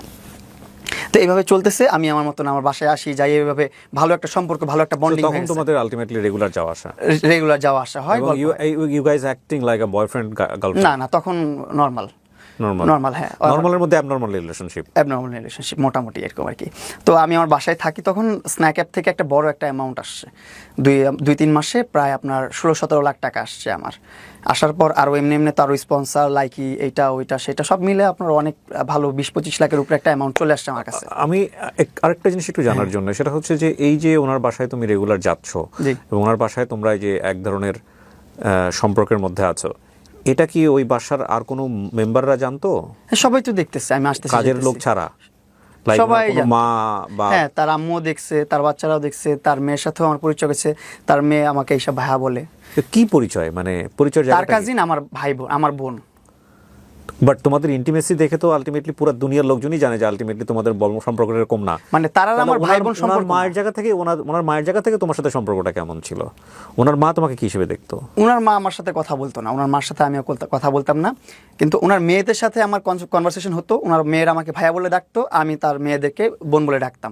ইভেন এখন আমার কাছে প্রুভাস কনভারসেশন আছে, তার মেয়ের সাথে কনভারসেশন যেটা, সেখানে আমাকে ভাইয়া বলে সম্বোধন করে সবসময়। আর আমি মেয়ে যে ভাইয়া বলে ডাকতো, ওনার বয়স কত? মেয়েটার কিসে পড়ে এখন? এ লেভেল দিচ্ছে। ও লেভেলের পরে এ লেভেল, কিন্তু মানে ইন্টারমিডিয়েটের বয়স। হ্যাঁ, এ লেভেল দিচ্ছে এখন তার মেয়ে। যখন আমাকে ভাইয়া বলতো তখন তো আমি আরো ভরসা পাইছি যে আসলেই তাহলে কাজিনের বাচ্চা, কেন আপন মেয়ে তো কখনো আমাকে মেয়ে ভাইয়া বলে ডাকতে পারবে না। যদি তার আপন মেয়ে হয়, সে কিভাবে আমার ভাইয়া ডাকবে? সে আমাকে আঙ্কেল ডাকবে, চাচ্চু ডাকবে, কিছু একটা ডাকবে, এরকম কিছু। সমবয়সী যাই হই, তারা যেহেতু আমাকে ভাইয়া ডাকতেছে, তার মানে লালা তার আপন মানা, বা তার আসলে সে অ্যাডোপ আনছে, তার কাজিনের বাচ্চা সে পালতেছে। এইটুকু আস্থা আমি পেয়ে গেছি এখানে, তার বাচ্চা না। চলতে একটা সময় কি হলো, যে আব্বু আম্মুকে আমি অনেক বড় একটা অ্যামাউন্ট দিলাম, বললাম যে আব্বু আম্মু যাও তোমার একটা বাড়ি করো। আব্বু আম্মু বলতেছিল অনেকদিন ধরে যে একটা বাড়ির প্রসঙ্গ আমি বহুবার তোমার জায়গাতে এগুলো শুনেছি, তুমি বলেছো, ঠিক আছে, ওটা আমি জানি। কিন্তু যেহেতু অনুষ্ঠানটা শুধুমাত্র আমার কোয়ারি থেকে আমি করছি, সুতরাং আমি অনেক মানে ডেপথে যাওয়ার চেষ্টা করছি যে আসলে এগুলো কীভাবে সম্ভব। দেখো, তোমার আর ভদ্রমহিলার যে সম্পর্কটা, সেটা তো আলটিমেটলি নর্মাল সম্পর্ক না। এইটা আবার তুমি বলছো যে ওনার বাসায় যে বাচ্চা আছে সে এ লেভেলে পড়ে, তাহলে তার জায়গা থেকেও তো বিষয়টা বোঝার কথা, সে তো তোমাকে সবভাবে নেওয়ার কথা না। মানে বিষয়টা তো এরকমই হওয়ার কথা। নিশ্চিত আমি আপনাকে দেখাই, আমি এখন না, ওটা আমার দেখাতে হবে না, কিন্তু নিল কিভাবে সহজ করে? আপনার কোয়েরিটা সহজ হয়ে যাবে যদি আপনি ছোট্ট একটা টেক্সট দেখেন না, আপনার কোয়েরিটা সহজ হয়ে যাবে। মানে তুমি সহজভাবে নিলা কিভাবে এটা বলো তো? তোমার তো আনাজি লাগে। আমাকে ভাই বলে ডাকছে, আমি তো সহজভাবে নিব, আমি তো তখন ছোট মানুষ, আমি তো এত কিছু বুঝতে পারিনি। না, আমার প্রশ্নটা একটু বোঝার চেষ্টা করো প্রিন্স। দেখেন, ওর কিন্তু এই যে একটু দেখেন, আচ্ছা, হ্যাপি বার্থডে ভাইয়া, কংগ্রাচুলেশনস ভাইয়া, একটু কনভারসেশন, কিন্তু এটা ওনার মেয়ের নাম্বার থেকে। ওকে, নাম কি ওর? ইয়েস। ওকে, ফাইন। আমি একটা জিনিস একটু বলি, সেটা হচ্ছে যে সে তোমাকে ভাইয়া ডাকতেছে এবং তুমি তাকে মনে করতেছো সে হচ্ছে ভদ্রমহিলার কাজিনের বাচ্চা, কিন্তু সে তোমাকে ইজিভাবে নিল। হ্যাঁ, ইজিভাবে নিয়েছে। আর ওর ডিপ রিলেশনে কিন্তু এখনো যাইনি আমরা, লাইলার সাথে এখনো কোনো ধরনের সম্পর্ক আমরা বেডে শুয়ে আছো বলে একটু আগে বলতেছিলাম, তার বিছানায় শুয়ে আছো বাইরে, এইটা সম্পর্কে এখনো যাইনি, এখানে যাইনি এখনো। মানে ওর বাসায় এমন কিছু করো নাই যেটাতে ওর বাচ্চারা তোমাকে সন্দেহ করতে পারে? ওইভাবে যাইনি এখনো। এই যাবো ওই যে আমার আব্বু আম্মুকে গ্রামে পাঠানোর পর। আচ্ছা, হ্যাঁ, তারপর একটু সামনে দিকে আব্বু আম্মুকে, তারপর আমি টাকা পয়সা দিয়ে। আমি না আজকে সত্য একটা কথা বলি, আপনারা যারা আমাদের এই অনুষ্ঠানটা নিয়ে বিরূপ মন্তব্য করবেন, বাজে মাঝে কমেন্টস করবেন, তাদেরকে একটু বিনয়ের সঙ্গে একটা কথা বলে দিতে চাই। সেটা হচ্ছে, আমার খুবই কোয়ারির জায়গাটা হচ্ছে যে এইরকম একটা পপুলার ফিগার, সে যেমনই হোক না কেন, সে কিভাবে এইরকম একজন ফ্যানের সাথে ইন্টিমেট হলো, এবং এই ইন্টিমেসির জায়গাটা থেকে এতটা স্প্রেড আউট কিভাবে হলো, বিষয়গুলা কেন হলো, এই জায়গাটা হচ্ছে আমার কোয়ারির জায়গাটা। আপনারা এখানে কেউ সুগার মাম্মি, সুগার ড্যাডি বা ওদেরকে নিয়ে যা ইচ্ছা বলেছেন, সেটা আপনাদের বিষয়, কিন্তু আমার কোয়ারির জায়গাটা এটা। এবং এখান থেকে আমি দেখতে চাই যে আসলে আমাদের কিছু লার্নিংয়ের বিষয় আছে কিনা। একজনের ভুল থেকে যদি আমরা কিছু শিখতে পারি, আমরা কেউই ধোয়া তুলসীর পাতা নই, হ্যাঁ, তাহলে অনেক কিছু শেখার আছে। এখানে আমি কাউকেই অ্যাকিউজ করতে চাই না, বাট আমি ডায়াগ্রামটা বের করতে চাই। এটা আমার এক ধরনের এক্সপেরিমেন্টও বলা চলে। চলেন, হ্যাঁ, তারপর কি হলো প্রিন্স? তারপর আমার বাবা মাকে একটা ভালো একটা অ্যামাউন্ট বাড়ি করার জন্য পাঠিয়ে দিলাম গ্রামের বাড়িতে।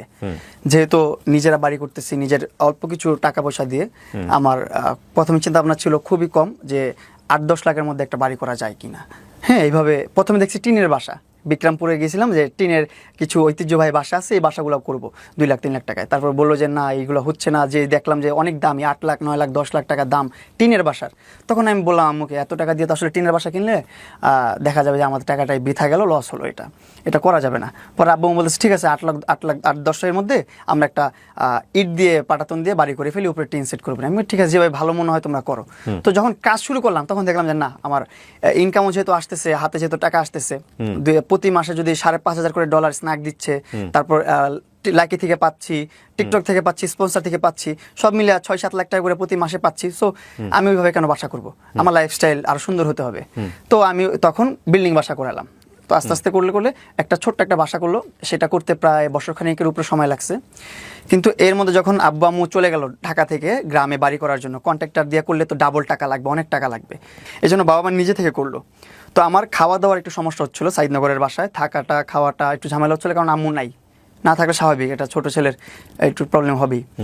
তো এই প্রবলেমটা ফেস করতেছিলাম। তখন ও আবার এগুলো লাইভে তো দেখে, আবার ওর সাথে তখন পার্সোনালি ভিডিও কলে কথা হয়। তখন আমাদের 6-7 মাসের সম্পর্ক হয়ে গেছে, একটা ভালো একটা ফ্রেন্ডশিপ হয়ে গেছে, ভালো একটা সম্পর্ক আমাদের। ও একটা ওয়েল উইশার, আমার খারাপ কিছু হলে, কোন বিপদে পড়লে ওর জানাইতেছি, ওর কিছু হলে আমার জানাইতেছে, এরকম। তো ওইগুলো সব দেখলো, দেখার পরে বলতেছে কি, তুমি আমার বাসায় এসে থাকো, তুমি দেখেই গেছো। আমি তো দেখছি ওর বাসা, দেখে গেছো আমার বাসাটা খালি আছে, বড় আছে। ও আরেকটা এখানে একটা কথা যেটা আমি চলে আসি পাস করে, সেটা হচ্ছে ওরা কিন্তু একসাথে থাকতো পুরো ফ্যামিলি 3 নাম্বার রোডে। দেন আমাকে ওর বাসায় আনবে বা ট্র্যাপে রাখবে, ওর বাসায় পালবে বা কিছুটা করবে, এটা ওর আগে থেকেই চিন্তা ভাবনা ছিল। কারণ ওর ওই বাসা ছেড়ে ও চলে আসছে আরেক ভাড়া বাসায় 6 নাম্বার রোডে, এখন আবার থাকে আরেক বাসায়। 3টা বাসা চেঞ্জ করছে আমার সাথে পরিচয় হওয়ার পরও। প্রথম ওই বাসায় আমাকে উঠাতে পারবে না, কারণ ওই বাসায় ওর বড় বোন থাকে, তারপর ওর ছোট বোন থাকে, ওর এবার আরো আত্মীয়স্বজনরা থাকে ওই বাসায়, ওর আত্মীয়স্বজনের বাসা পুরো ফ্যামিলির সঙ্গেই থাকতো, কিন্তু সে নিজে থেকে চেঞ্জ করছে। ও নিজে থেকে চেঞ্জ করে ওই বাসায় আসছে। তখন থেকে আমি, ও দেখাইলো যখন যে ওর বাসার একটা রুম খালি, 2-3টা রুমই খালি, ওর রুম প্রয়োজন একটা, 2টা রুম প্রয়োজন ওর, আর 1-2টা রুম খালি। তো আমাকে বলতেছে তুমি আমার একটা রুম ইউজ করতে পারো, আর এখানে আমার সমস্যা নেই, কাজের লোকটোক আছে, তোমাকে ওরা হ্যান্ডেল করতে পারে, তোমাকে ওরা প্যাম্পার করতে পারে, তুমি টেনশন নিও না, ভালোভাবে এখানে থাকো। আবার আঙ্কেল আন্টি যখন চলে আসবে তখন তুমি তোমার বাসায় চলে যেও। তখন আমার মাথায় আর এত কিছু কুলায় নাই, আমি যতটুকু শুনছি বুঝছি, হ্যাঁ ঠিক আছে, তাহলে রাইট, ওকে, তুমি ভালো বুদ্ধি দিছো, আমি তোমার বাসায় যাই। ওর বাসায় যাই, যাওয়ার পর ওর বাসায় থাকা শুরু করলাম ফার্স্ট। ওকে, একটা রুম দিচ্ছে আমাকে আলাদা করে, ওর বড় মেয়ের সাথে একটা রুম ছিল, ওই রুমটা আমাকে দিছে, আর ও থাকে ওর ছোটো মিনি একটা রুমে, বড় রুমে। তো এর মধ্যে মাঝে মধ্যে আসা যাওয়া করতো, আমার রুমের মধ্যে আসতো, ওর রুমে যেত, আমার রুমে আসতো যেত। এর মধ্যে আমাদের আসলে সম্পর্কটা আস্তে আস্তে ঘনিষ্ঠ শুরু হলো। এইভাবে এক বাসায় থাকলে যেটা হয়, হ্যাঁ, এক বাসায় থাকলে যেটা হয় আর কি, ও যেটা প্ল্যান করছে ওটাই হচ্ছে। তো আস্তে আস্তে সম্পর্ক ঘনিষ্ঠ হচ্ছে। এর মধ্যে আমার আব্বু আম্মু চলে আসছে আমাদের। এখন কি তার আগ পর্যন্ত কি তোমাদের কোনো ওয়ার্ড ছিল যে না, লাইক কোনো word আমরা এই সম্পর্কটাকে সামনের দিন এদিকে নিতে চাই? কোনো ধরনের ওয়ার্ড ছিল না, কোনো ধরনের কমিটমেন্ট ছিল না, ওর সারা জীবনে কোনো ধরনের চাহিদা ছিল না। আমি কোরআনের উপর হাত রেখে বলতে পারবো, আমাদের যে পবিত্র, ও তোমাকে বলে নাই যে তুমি যে এই জিনিসটাতে ইনভলভ হলা বা আমি যে জিনিসটাতে ইনভলভ হচ্ছি, এটা ভবিষ্যতে বৈবাহিক সম্পর্কে নিতে হবে বা একটা না, এইভাবে কোনো কমিটমেন্ট ছিল না। ও আগে থেকে বলে রাখলে এরকম কোনো কিছু হইতোই না। সো আলটিমেটলি ওর জায়গাতে কোনো সেট ছিল না, আর তোমার জায়গাতে মনে হচ্ছে হতেই পারে এরকম কোনো কিছু? হ্যাঁ, হতেই পারে। তো তোমার লাইফে কি ও ফার্স্ট? না, আমার লাইফে আমাদের ফ্রেন্ড সার্কেল, আমার তখন অনেক ছোট বয়স, আর আমি তখন যে কারণে জিজ্ঞেস করছি যে মানে তোমার কি, তুমি যে ধরনের আমার কাছে বিষয়টা অত বেশি এক্সক্লুসিভ না। ওকে ফাইন, আমি আসলে অনেক কিছু এখানে ভাষায় আপনাদের বুঝে নিতে হবে। কারণ কেন আমি প্রশ্নটা করছি সেটার পিছনে যুক্তি আছে। যুক্তিটা হচ্ছে 17 থেকে 18 বছরের ছেলেটার কিন্তু আলটিমেটলি এই ধরনের সম্পর্কে আইডিয়া থাকার কথা না, তার একটা ভয় থাকার কথা। প্রথম কথা হচ্ছে এইটা, ওর তো আইডিয়াই থাকার কথা না, ওর তো এই ভয়ে এই লাইনে যাওয়ার কথা না। কিন্তু সামহাও ওর কাছে যেটা মনে হয়েছে যে ইটস নট ইম্পর্টেন্ট, মানে এটা এত পাত্তা দেওয়ার মতো বিষয় না, it's not a big deal, this is a very important point. Okay, আচ্ছা, ছোট মানুষ তো তখন আর এটা বুঝতে পারিনি যে বিগ ডিল না স্মল ডিল। লায়লার সাথে তোমার যে ইন্টিমেসিটা হচ্ছে তার আগেও তোমার অন্য কারো না কারোর সঙ্গে ছিল বিষয়গুলো? নর্মাল এই বিষয়টা। ওকে, তারপরে আস্তে আস্তে এই তো আমার গ্রামের বাড়ি কাজ চলতেছে। কাজ চলার পর আম্মু যখন চলে আসলো, তখন আমি আবার সাইদনগর চলে গেছি, আমার বাসায় চলে গেছি। আব্বু আম্মু চলে আসছে, আমি আমার মতো থাকি, আবার চলে গেছি। যাওয়ার পর তখন থেকে শুরু হলো ইমোশনাল ব্ল্যাকমেল। কিরকম? তুমি আমার বাসায় ছিলা, এতদিন ছিলা, তোমাকে দেখে দেখে ঘুমাতাম, ঘুম থেকে উঠে তোমাকে দেখতাম, এখন ভালো লাগে না তোমাকে ছাড়া কি করবো, এটা করবো সেটা করবো।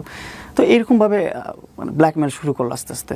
তাই আমি যখন নাচতেছি তখন দেখা যাচ্ছে ও হাত কেটে ফেলতেছে, কিছু খেয়ে ফেলতেছে লিকুইড জাতীয়, খেয়ে সুইসাইড করতে চাচ্ছে। আমি বাঁচবো না তোমাকে ছাড়া, তুমি এতদিন ছিলা, ভালো লাগতেছে না। ছিলাম প্রায় আপনার 3 মাস 4 মাস 5 মাসের মতো ছিলাম আমার বাসায়। ওই সময় তুমি কন্টেন্ট বানাতে কিভাবে? তখন আমার কন্টেন্ট থেকে সবকিছু থেকে আমি লেজি হয়ে গেছি, একদম দূরে চলে আসছি, ওরকম ভাবে কন্টেন্ট করি না। ওকে, কিচ্ছু করি এই না। সময় সাপোর্ট দিত কে তোমাকে ইকোনমিক্যালি? ওই দিত? তখন তো আমার ওরকম সাপোর্ট প্রয়োজন নেই। আমি আমার ছোট্ট একটা সংসার নিয়ে আমি ভালোভাবে চলতেছি, আমাদের যে সেভিংস আছে সেটা নিয়েও চলতেছি। Okay. যদি ঠেকায় পড়ে যায় তখন ও দেখতেছে, আচ্ছা, সেটা নিয়ে আবার পেইন হচ্ছে না, ও পেইন নিতেও দিচ্ছে না আমাকে কোনোভাবে। আমি যে কাজ করব, আমার যে ইনকাম আছে, ইনকাম সোর্স আছে, সব কিছু থেকে আমাকে ও নিয়ে আসছে। ওভাবে ভালো সাপোর্ট দিচ্ছে ডেফিনেটলি। হ্যাঁ, আমার মাথার ভিতরে যা ছিল সবকিছু ভ্যানিশ করে ফেলছে। আমার লাইফে কি হয়েছে না হয়েছে, কি করছি, আমি কে, আমি যে প্রিন্স আমন সেটাও আমার ভুলাই ফেলছে। যে আমি কিছু করতে পারি, ইনকাম করতে পারি, আমি ইন্ডিপেন্ডেন্ট, সেটাও আমার ভুলাই ফেলছে। আমি যে ফ্যামিলি চালাই সেটাও আমি ভুলে গেছি ওই টাইমটাতে। ফ্যামিলির খোঁজখবর নিতেও আমি ভুলে গেছি। তখন যেভাবে লায়লা তোমার জীবনে, যেভাবে আমি যে ফরম্যাটে থাকুক না কেন, ওইভাবে তুমি অনেকের সাথে কি মিশতা? লাইক কোনো ফ্রেন্ড? না, এরকম ভাবে কোনো ফ্রেন্ড ছিল? ওর লালার মতো ফ্রেন্ড আমার কেউ ছিল না। লায়লার মতো না, ধরো আমি লায়লার জায়গায় আমি যদি বলি আরেকটা ফিমেল ফ্রেন্ডের সাথে যে কোনো ফর্মেই হোক না কোনো সম্পর্ক ছিল, এরকম কি ছিল তোমার? না, এরকম কোনো সম্পর্ক ছিল না, কোনো গার্লফ্রেন্ড। এটা কি লায়লা জানতো যে তোমার কোনো গার্লফ্রেন্ড নাই? লালা জানতো এটা। সে কারণে কি লায়লার কোনো হোপ তৈরি হয়েছিল যে না শুধু আমিই থাকবো তোমার জীবনে? হ্যাঁ, আস্তে আস্তে এটা তৈরি হয়েছে। এখন পর্যন্ত ওর সাথে কিন্তু তারপরে আস্তে আস্তে গল্পে আসি। হ্যাঁ, তারপর হচ্ছে মিস করতেছি, হাত কেটে ফেলতেছি। হ্যাঁ, হাত কেটে ফেলতেছে, মিস করতেছে, ব্ল্যাকমেল। তখন আমি আবার আসি ওর বাসায়, আবার বাসায় আসি, আবার কিছুদিন পর যাই, আবার হাত কাটে, আবার আসি। এইভাবে চলতেছিল আমার এই দিনগুলো, প্রিভিয়াস দিনগুলো। তোমার এগুলো আম্মা জানতো যে এগুলো কি? আম্মুকে বলতাম না, আম্মুকে জানাইতাম না, আম্মুকে বলতাম না, আমি আমার মতন করে হ্যান্ডেল করতাম। আমি তখন আবার এই ভয়টা পাইতাম, ওই যে ও বলতো আমি মরে গেলে তুমি দায়ী। ও আচ্ছা, এই ভয়টা আমি তখন কাজ করতো ওই ছোটবেলা থেকে। তো এই আস্তে আস্তে আস্তে আস্তে লাইফটা এইভাবেই আগাচ্ছে। এর মধ্যে ওর সাথে কয়েকশো বার ওর বাসা থেকে চলে গেছি, কয়েকশো বার ও ব্ল্যাকমেল করে নিয়ে আসছে। হয়তো ইমোশনালি, ধরনটা কেমন ছিল? ওই যে ইমোশনালি, নাহলে হচ্ছে সুইসাইড করবে, ছাদ থেকে লাফ দিবে। আর ওর ছাদ তো খোলামেলা, ও লাফ দিয়ে পড়েও যেতে পারে। আমি এই ভয়গুলো পেতাম ওই টাইমটাতে। এইগুলো কখনো কি তুমি জানো না যে ওর দুইটা হাজবেন্ড? বা না, তখনও আমি জানি না, তখন আস্তে আস্তে যখন দেখলাম ও আসলে আমাকে এতটা ভালোবাসে, ও এমন বলছে যে আমি জীবনে রিলেশনও করি নাই, আমার আর্মি ব্যাকগ্রাউন্ড, আমার বাবা মা খুবই স্ট্রিক্ট, আমাকে একটা ছেলের সাথে বাইরে যেতে দেয় নাই। আল্লাহর কসম এই কথাটাও বলছে। আমি কসম কেটে বলতেছি, অনেকে বিশ্বাস করবে না এই কথাগুলো, বলবে তুই এত পাকনা ছিলি, এটা জানিস নাই কেন। কসম করে বলছি, একটা মানুষ যখন একটা মানুষকে বিশ্বাস করে তখন অন্ধ হয়ে যায়। আমি বিশ্বাসে অন্ধ হয়ে গেছিলাম। ঠিক আছে, কিন্তু 40-45 বছর বয়স একটা মানুষের, তার যে 40-45 বছর বয়স সেটাও আমি জানি না। আমি গেস করছি সর্বোচ্চ গেলে ওর বয়স 30 হবে, এর বেশি যাবেই না। তো ও কি তোমাকে কুমারী হিসেবে পরিচয় দিচ্ছে? লাইক বিয়ে শাদী হয়নি এরকম পরিচয় দিছে। সে এই পরিচয় দিছে যে আমি জীবনে একটা ছেলের হাতও ধরি নাই, আমি রিলেশন করি নাই, একটা ছেলের সাথে হাঁটিও নাই, আমার ফ্যামিলি খুব স্ট্রিক্ট, আমি ক্যান্টনমেন্ট এরিয়াতে বড় হয়েছি, এইটা ওইটা সেটাই বলছি। 30 বছর বয়স তো আমার বিয়ে শাদী হয়নি, তুমি জিজ্ঞেস করো নাই কখনো? করে নাই বলছি। আমি বলছি আমি করতে চাই না বিয়ে, আমার এগুলো কোনো ইন্টারেস্ট নেই, আমি যাইনি কখনো, এইভাবে বলছো। ইন্টারেস্টিং। হ্যাঁ, এগুলা বলছেও। এটা যদি আমাকে কোনো জায়গায় হাত রেখে বলতে বলে সেটাও আমি বলতে পারবো, আমার কোনো দ্বিধাবোধ নেই, আমি বলতে পারবো সত্য কথা। তারপরে আস্তে আস্তে ওর প্রতি আমার একটু সফট কর্নার কাজ করা শুরু করলো আস্তে আস্তে, যে ও এত প্যাম্পার করে, এত মানে একটা সন্তানের মতো পালে আমাকে, একটা বাচ্চাকে যেভাবে পালে, একটা একটু শরীরটা গরম হয়ে গেলে একটা নাপা খেতে হবে না কি খেতে হবে সেটা পর্যন্ত ও প্রোভাইড করতেছে আমাকে ঘরে বসে। গ্যাস হচ্ছে কি, গ্যাসের ওষুধ খাবো, কোনটা খাবো, কত এমজি খাবো সেটাও প্রোভাইড করতেছে ঘরে বসে। সব কিছু ঘরে বসে আমার করতেছে, কোনো কিছুর জন্য আমার পেন নিতে হচ্ছে না।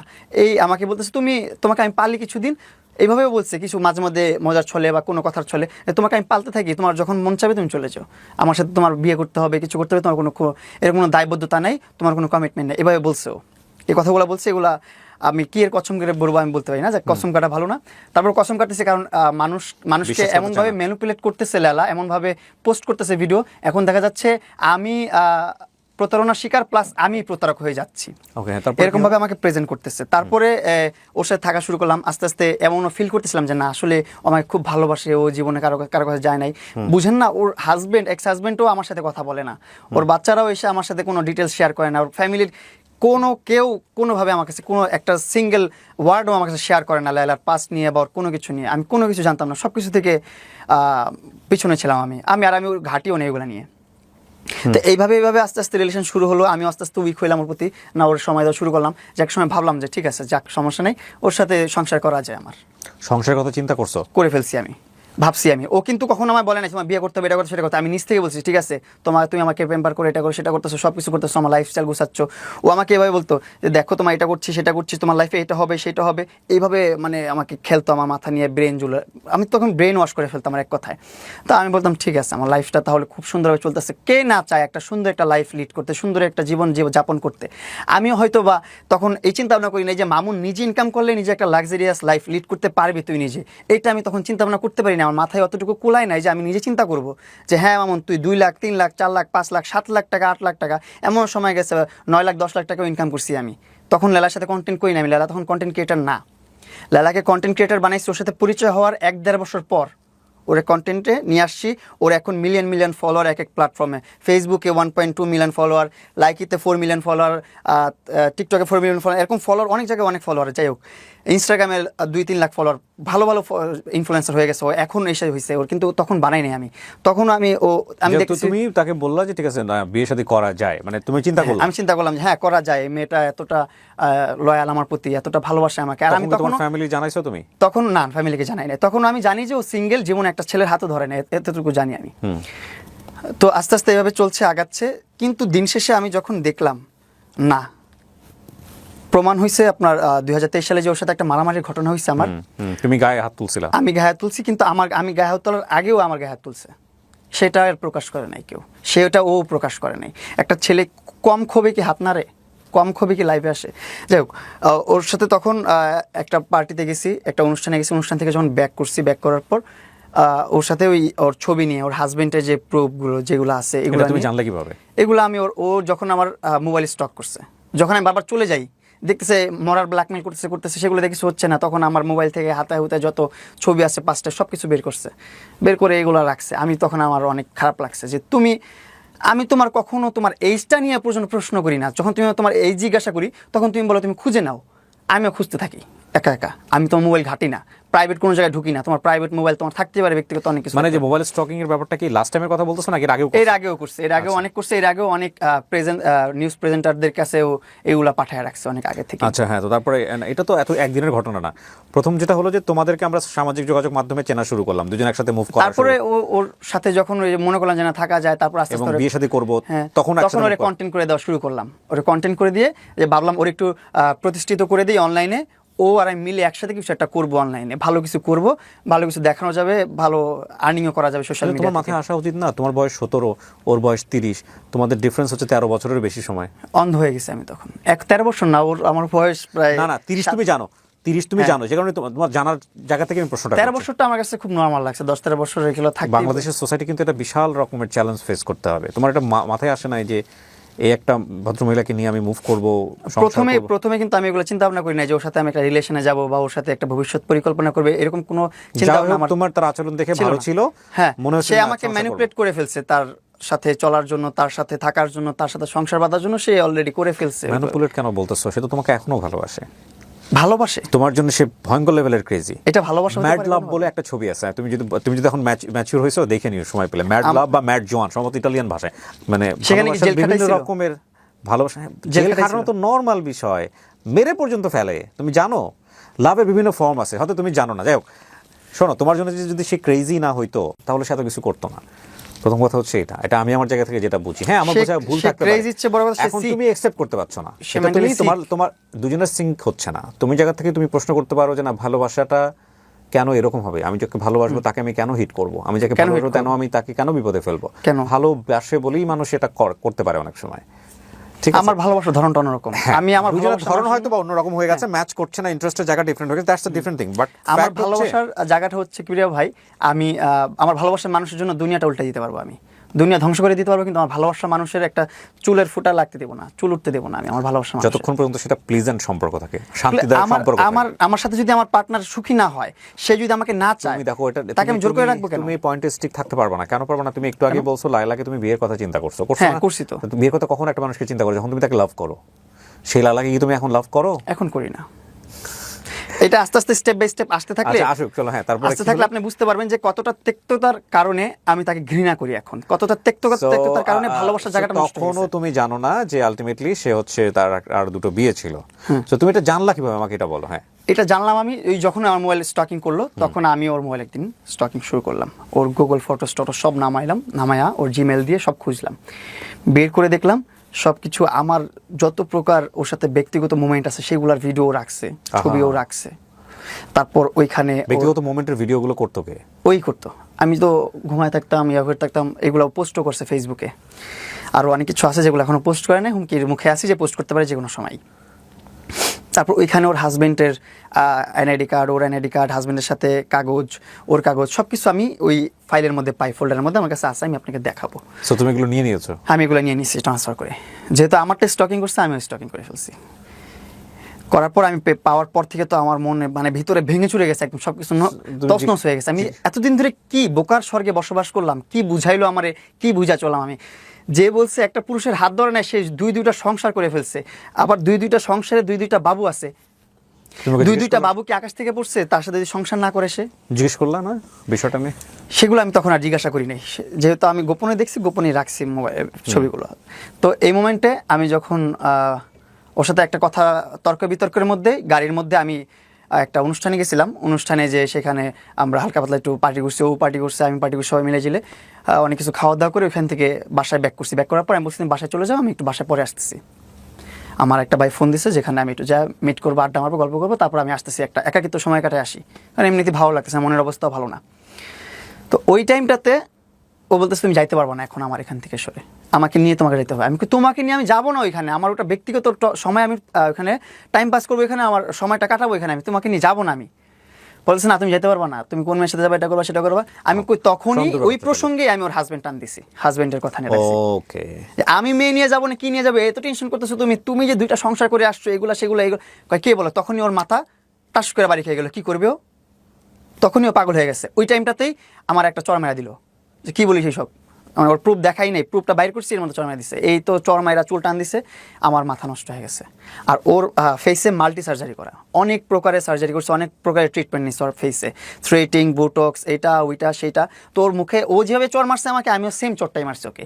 তো ওর মুখে রক্ত জমাট হয়ে গেছে, আমার মুখে রক্ত জমাট হয় না, কিন্তু আমার মুখে এগুলো নোকে দাগ পড়ে গেছিলো এইসব জায়গা দিয়ে, যে খামচি পড়ছে, থাপড়াইছে আমারে, থাপ্পড় দিচ্ছে, চুল ধরে টান দিচ্ছে, এগুলো দাগ পড়ে গেছিলো। তারপরে ওই বাসা থেকে বের হয়ে চলে আসছি আমি, মারামারি হলো, ওর বাসা থেকে চলে আসছি। পরের দিন অ্যাটেম্প্ট টু মার্ডার মামলা দিছে আমাকে। পরের দিন? কত সালে এটা? ওই 23 সালে। ওই যে আমি এখন তো বুঝে গেছে, এখন আর মামুনকে আটকা রাখা যাবে না, কারণ মামুনের কাছে সব রিভিল হয়ে গেছে। মামুন সব মামলা তো ওই দিনই দিল কি তোমার নামে? হ্যাঁ, ওই দিনই দিল। ওই দিন তো লাইভ করলো, আমরা যতদূর জানি এটা লাইভ করেই মামলা করছে, লাইভ করেই সাথে সাথে ক্যান্টনমেন্ট থানায় চলে গেছে, মামলা করে ফেলছে। ক্যান্টনমেন্ট থানা মানে কোনো ডিবি হারুনের সহায়তা ওই সময় নিছে না? হ্যাঁ, ওই সময় থেকে ওই সময় ডিবি হারুনের সহায়তা নেয় না, কিন্তু ডিবি হারুনের সহায়তা নিয়েছে যে আমি লাস্ট জেলে গেলাম ওই টাইম, ওই সময়টাতে। আচ্ছা ফাইন, তো তাহলে তার মামলা হয় প্রথম 2023 সালে। 23 সালে অ্যাটেম্প্ট টু মার্ডার মামলা। অ্যাটেম্প্ট টু মার্ডার মামলা। ওকে, এটা তুমি জানো কিভাবে? এটা জানতে পারি আমার ক্যান্টনমেন্টের ওইদিকে আমাকে পুলিশরা আটকাইছে। আটকানোর পর আমি বলছি আপনার নামে তো মামলা হয়ে গেছে, আপনাকে তো যে কোনো মুহূর্তে ধরবে, হ্যাঁ আপনি যেভাবে পারেন এটা কনসাল্ট করেন, সলভ করেন, পুলিশ বলতেছে আমাকে।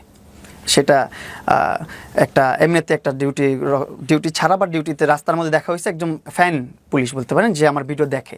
তোমার মামলা করে তোমাকে জানায় নাই? সে জানায় নাই, কিন্তু আমি জানতে পারছি আলাদা থার্ড পার্সন থেকে। জানতে পারার পর আমি তো তখন একটু ভয় পেয়ে গেলাম, কিরা আমার নামে টুমটো মার্ডার মামলা করছে, বলছে তোমার জেল হতে পারে এই মামলায়। তখন তো আমি ভয় পেয়ে গেলাম, তখন আবার ওর সাথে কন্ট্যাক্ট করলাম যে কী করলে, এগুলো কেন করতেছো। পরে অনেকবার মিশতে আসতেছে, আমি মিশতে চাইতেছি না। পরে আবার অনেকে বুঝাইতেছে আমাকে যে না, মিশাটা তোর খুব জরুরি, না মিশলে তুই জেল খাটবি। তখন আবার মিশলাম ওর সাথে, আবার সম্পর্কে গেলাম, আবার ভালো একটা সম্পর্কে যাওয়ার পর এই মিলমিশ কি তোমার আরেক বিভিন্ন ওই যে স্যান্ডিশা আসলো, ওই স্যান্ডিশাটা এরা এসে হ্যাঁ এরা এসে মিলাই দিল। তারপর আরও অনেকেই ছিল বিহাইন্ডে যারা মিলাই দিছে থেকে, মিলাই দেওয়ার পর মিললাম যে মামলা উঠাই দেবে, ঠিক আছে, লাইফটা নষ্ট হওয়ার দোকানে মামলা উঠায় নেক, বিয়ে শাদী করা লাগবে না, কোনো কিছু করা লাগবে না, এরকম কোনো কমিটমেন্ট নাই যে বিয়ে করতে হবে, মামলা তুলে নেবে, আমার কোনো কমিটমেন্ট নাই তখনও। তো ওকে ঠিক আছে, মামলা তুলে নাও। গেলাম, মামলা কিন্তু তুলে নেয়, ও বলছে মামলা তুলে নিছি, মামলা শেষ, কিন্তু আমি জানি না যে মামলা তুলে নেই। আমার যেতে হবে কিনা, বলে না যাওয়া লাগবে না, আমি টাকা দিয়ে সব সলভ করে ফেলছি, আমার অ্যাডভোকেট আমার লয়ার সব কিছু করে ফেলছে, তোমার টেনশনের কিছু নেই। তোমার কোনো ফোন আসে, তোমার কোনো ডিস্টার্ব হয়েছে? আমি না, আসলে কোনো ফোন আসে নাই, কোনো ধরনের ডিস্টার্ব, কোনো ধরনের নোটিস আমার কাছে আসেনি, কিন্তু মামলা কিন্তু চলতেছে। ওর টাকা পয়সা দিয়ে ওইগুলো নোটিস আসবে আমার কাছে, এগুলো বন্ধ রাখছে, যে নোটিস আমার কাছে না আসে। এই চলতে চলতে চলতে চলতে চলতে চলতে দেখি ও মামলা আর তুলে না। তো এর মধ্যে হুট করে ওর বাচ্চাদের নিয়ে একটা ঝগড়া হয়েছে ওর সাথে আমার। যেমন ওর কাছে আমি একটা অ্যামাউন্ট রাখছি, অ্যামাউন্টটা ওরে দিছি একটা প্রমোশনে কাজ করার পর একটা বড় একটা অ্যামাউন্ট পেয়েছি, অ্যামাউন্ট ওর কাছে দিচ্ছি। দেওয়ার পর ওই অ্যামাউন্টটা ওর বাচ্চাদের কাজের বুয়াদের স্যালারি দিচ্ছে ওই অ্যামাউন্ট থেকে। তখন ওর পার্সোনাল ব্যক্তিগতর জন্য ব্যবহার করলে আমার কোনো ধরনের অবজেকশন ছিল না, যেহেতু ও বলছে যে এইগুলো ওদের বাচ্চারা টানে, ওদের বাবারা ওদের খরচ চালায়, এটা করে সেটা করে। তখন আমি একটু মানে খোঁচাখুচি করছি যে হ্যাঁ তোমার ওদের বাবারা যেহেতু দেখে, তুমি আমার টাকা কেন ওদেরকে দিলা, আমার টাকা তুমি আমার ব্যাংকে ট্রান্সফার করো না, এখন 3-4 দিন হয়ে গেছে আমার ব্যাংকে কেন আমার টাকা আসে নাই। এইগুলো নিয়ে একটু তর্ক বিতর্ক হয়ে আমি অভিমান করে 2 দিন খাবার খাই না ওর বাসায়। আমি গুলশান 2-এ চলে গেছি হাঁটতে হাঁটতে, যে ওইখানে খাবার খেয়ে ওইখান থেকে আবার হাঁটতে হাঁটতে বাসায় আসছি। এত জিদ, ওর বাসায় ভাত খাবো না, আমি ওর সাথে বাসায় থাকতা কিন্তু খাইতা না? খাইতাম না, রাগ হয়ে আসছে। আমি এখন কি করবো, ওখানে ওই ছুটেও যেতে পারতেছি না। তো ওই টাইমটাতে পরের দিন আমি পাবজি খেলতেছি, আমি পাবজিতে খুব অ্যাডিক্টেড ছিলাম, পাবজি খেলতাম সারাদিন বসে বসে। আচ্ছা মামুন, তোমার লেখাপড়াটা শেষ হয়ে গেলো কোন ক্লাস থাকতে? ক্লাস আমার লেখাপড়া শেষ হয়েছে এসএসসি থেকে, এটা ঢাকা আইডিয়াল থেকে। আচ্ছা, তো তারপরে তোমার হচ্ছে আর পড়াশোনা তুমি করলা না? না, পড়াশোনা আর করলাম না, এসএসসি দিলাম, পড়াশোনা করলাম না, এটা সাবজেক্ট ওখানে পজ হয়ে গেল। এসএসসি পাস করার পর ইন্টারে যখন অ্যাডমিট হবো ওই টাইমটাতে ইন্টারে পজ করে দিয়েছি, ইন্টার আর পড়াশোনা করি না, ইন্টার করি না। এখন আবার স্টার্ট করবো আমি। ওকে ফাইন। সো তো তোমার কি হলো, তুমি গুলশানের বাসায় থাকো কিন্তু তুমি খাও না? হ্যাঁ, খাই না। পরে 2 দিন ওর সাথে অভিমান, এই অভিমানের মধ্যেও খাবার গরম করে নিয়ে আসছে। আমি গেম খেলতেছি, এর মধ্যে খাবার গরম করে নিয়ে আসছে, খাবার গরম করে আনছে। আমি বলছি আমি তো খাবার খাবো না তোমার এখানে, খাবার খেতে ইচ্ছে করতেছে না আমার, আমি গেম খেলতেছি, আমি পরে খাবো খাবার।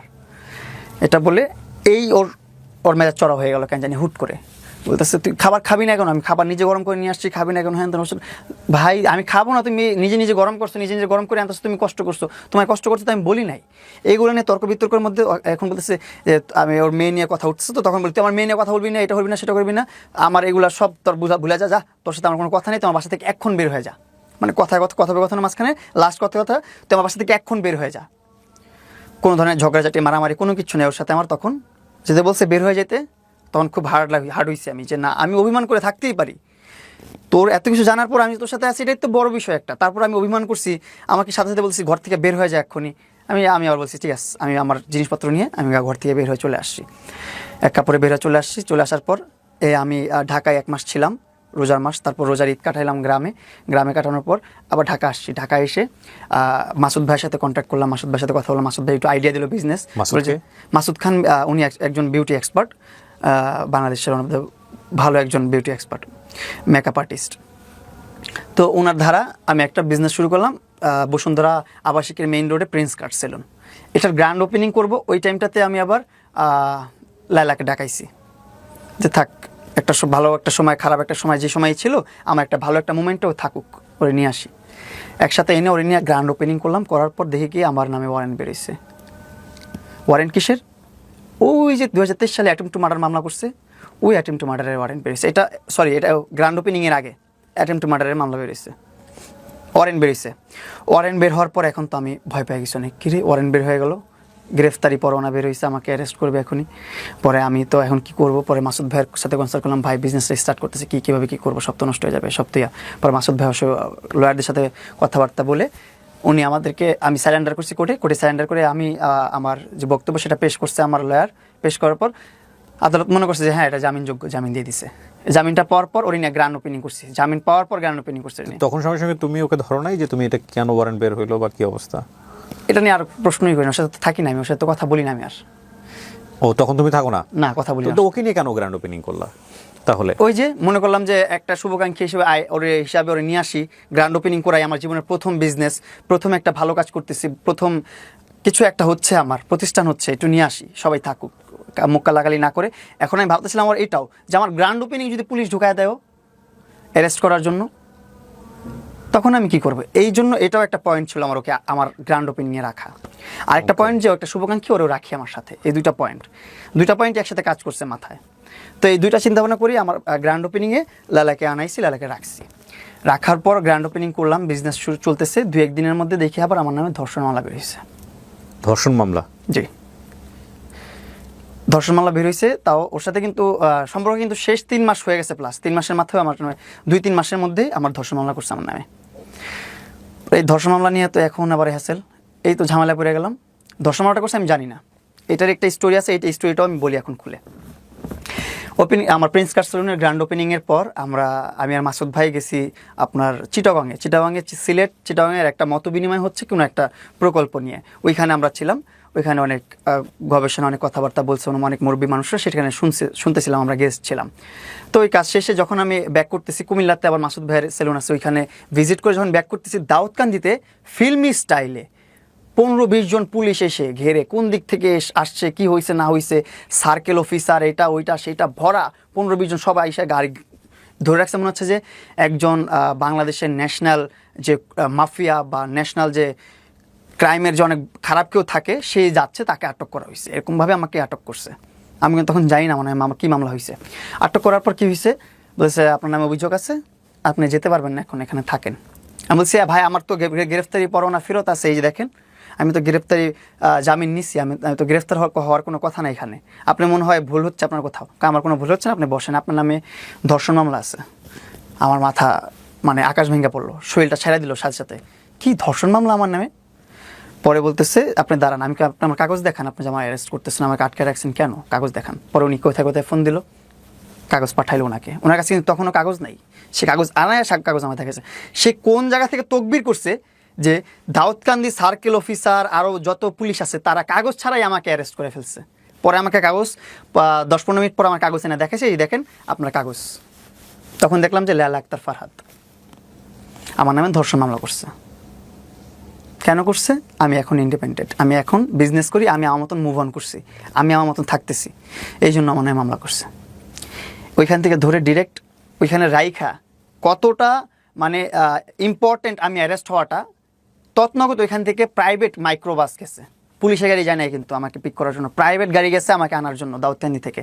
প্রাইভেট গাড়ি যেয়ে ওইখান থেকে পিক করে এনে থানায় রাখছে, ক্যান্টনমেন্ট থানায়, ওইখান থেকে চালান করছে আদালতে, ওইখান থেকে জেল খাটলাম আমি। এর মাঝখানে তো মিডিয়াতে সব আলোচনা সমালোচনা হলো। হারুনের কাছে তো গেল একবার, ডিবি হারুনের কাছে, হ্যাঁ, এটা যে ধর্ষণ মামলা করার আগে গেছে, তখন তো তোমার জানার কথা যে মামলা করার জন্য সে যাচ্ছে। আমি বুঝতে পারি না, সে বলতেছে সে নিউজ করতে গেছে, তার সাথে হলুদ সাংবাদিকের তো অভাব নাই, যেগুলোকে পালে এসে সবাইকে, সব সাংবাদিককে বলি না, কিছু কিছু সাংবাদিক আছে যারা হচ্ছে যে মিথ্যা প্রচার করে, তাদেরকে বলতেছি। সেই লোক নিয়ে গেছে, এসে বলতেছে আমার আইডিতে সমস্যা হয়েছে, এটা হয়েছে সেটা হয়েছে। সেই যে পাক না, তার 11টা পেজ, 8টার মধ্যে মনিটাইজেশন আছে। সে লাস্টে আমাকে বলে কি, তুমি চাইলে তো তোমাকে প্রতি মাসে আমি একটা করে বাইক কিনে দিতে পারি, বুঝছেন, তুমি চাইলে প্রতি মাসে একটা করে বাইক কিনে দিতে পারি, তুমি যদি আমাকে একটু সাপোর্ট করো, 8টা পেজে মনিটাইজেশন আছে, টাকা কত আসবে বুঝতেছো, এইভাবে পর্যন্ত বলছে। সে আবার যাবে তার অ্যাকাউন্টে সলভ করতে ডিবি অফিসে, তার সাথে যখন ঝগড়া হয়, সে আরেক আমাকে ফোন দিয়ে বলে যে মামুনের পেজটা এখনই শেষ করো, ডাউন করো, যে আমাকে নিয়ে লাইভ করছে, এটা করছে সেটা করছে। তো আমি তো সে নিউজ করতেছে যে তার পেজের সমস্যার জন্য গেছে, তার অ্যাকাউন্টের সমস্যার জন্য গেছে, এগুলা সেগুলা। ঠিক আছে, আমি ওটার ওইভাবে নিয়ে নিই, আমলে নিয়ে নেই। তো জেল টেল খেটে বের হলাম, দুধ দিয়ে গোসল করলাম, আর জীবনে যাবো না ওর কাছে, যা হয়েছে। জেল খাটলাম 24 দিন। তুমি দেখছো তোমার জেল খাটার সময় তোমার মা কি করছে? হ্যাঁ, আমি এগুলা বের হয়ে দেখে খুবই কষ্ট পাইছি। তার চেয়ে বেশি কষ্ট পাওয়ার কথা তোমার মাকে নিয়ে যে তুচ্ছতাচ্ছিল্য করছে জনগণ, করছে আমার আম্মুকে নিয়ে তুচ্ছতাচ্ছিল্য। আসলে আমার আম্মুরা তো অনেক ব্যাক স্টেজে, কেন করছে জানো? ব্যাকডেটেড মানুষ তো। না, ব্যাকডেটেড না, এটা কেন করছে প্রিন্স জানো? কথা গুছায় বলতে পারে না, কথা গোছানোর জন্য না। তোমরা যখন তোমাদের তো আজকে ধরো নতুন না, আমরা জানি তোমাদের সোশ্যাল মিডিয়াতে তোমরা যেভাবে মুভ করছো, তোমার আম্মাকেও জড়াইছো এটার মধ্যে। তোমার আম্মা কিন্তু তোমাদেরকে নিয়ে বলতো, কমেন্ট করতো যে না ঠিক আছে থাকুক, বয়স একটু বেশি, ওদের দুজনেরই মাথা গরম, এই কথা আম্মু করতো। কারণ হচ্ছে আম্মু বলতো যে মামুন যেভাবে হ্যাপি থাকি, মামুন যেভাবে না, কিন্তু সেটা অন্য। তোমার আম্মাকে মিডিয়া টানার তো কোনো প্রয়োজনই ছিল না, এটা কেন করছো? যে কারণে তোমার আম্মা যখন তোমার জন্য রাস্তায় নামলো, তখন কিন্তু তোমার আম্মাও বিভিন্ন রকমের কটু কথা শিকার হয়েছে মানুষের দ্বারা। মানে ধরো ও কিন্তু ওর বাচ্চাদেরকে বা ওর ফ্যামিলির কাউকে কখনো মিডিয়াতে সামনে আনে নাই, খেয়াল করছো? হ্যাঁ। যখন কোনো ইন্টারভিউ দিছে আজ পর্যন্ত কোনো জায়গাতে যতবার ওনাকে প্রশ্ন করা হয়েছে, উনি বলছে ফুল স্টপ, স্মার্টলি থামাই দেয় প্রেজেন্টারকে, যে এর বাইরে এটা নিয়ে কোনো কথা হবে না। এখানে একটা বিষয়, তুমি তোমার মাকে জড়াইছো। আমি আমার মাকে জড়াইতে চাইনি কখনো, আমি আমার মাকে নিয়ে ওরকমভাবে কখনো কোনো নিউজ প্রেজেন্টারের সামনে কথা বলি নাই, কিচ্ছু করি নাই। লালা কি করছে, আমার গ্রামে বাড়ি গেছে, যে ওই বললাম না ওর সাথে সব সময়, এই যে এখন সমস্যা চলতেছে, এখন সমস্যা আমি কোথায় দৌড়ায়া নিজেকে সেফ ফিল করবো, কীভাবে নিজেকে রক্ষা করব, সেই জন্য আমি রাস্তায় রাস্তায় দৌড়াইতেছি, এই দৌড়াই, ওই জায়গায় যাই, আমার নিজের খাওয়া দাওয়া ঘুমের কোনো কিছু ঠিক নাই। আর এই সময় ও যে এখানে মিট আপ করে, ওইখানে মিট আপ করে, আপনি ওর প্রোফাইলে ঢুকেন 100 পোস্ট পাবেন এই ঝগড়ার পরে। ও কতটা অ্যাটেনশন সিকার, ও কতটা অ্যাটেনশন সিকার। ও এই ঝগড়া হয়েছে 5 দিন হয়েছে, 5 দিনের মধ্যে 500 ভিডিও আপলোড করে ফেলছে। 100 ভিডিও তো নর্মালি পাবেন ওর ভিডিওতে, ওর অ্যাকাউন্টে যান দেখবেন 100 ভিডিওর উপরে আছে। এখানে মিট আপ করে, সেখানে মিট আপ করে, আর মিট আপে যাচ্ছে, মিট আপের মধ্যে 20-30 জন নিউজ প্রেজেন্টার নিয়ে যাচ্ছে, তারা মাইক রেখে মিট আপ বন্ধ করে তারা নিউজ প্রেজেন্ট করতেছে।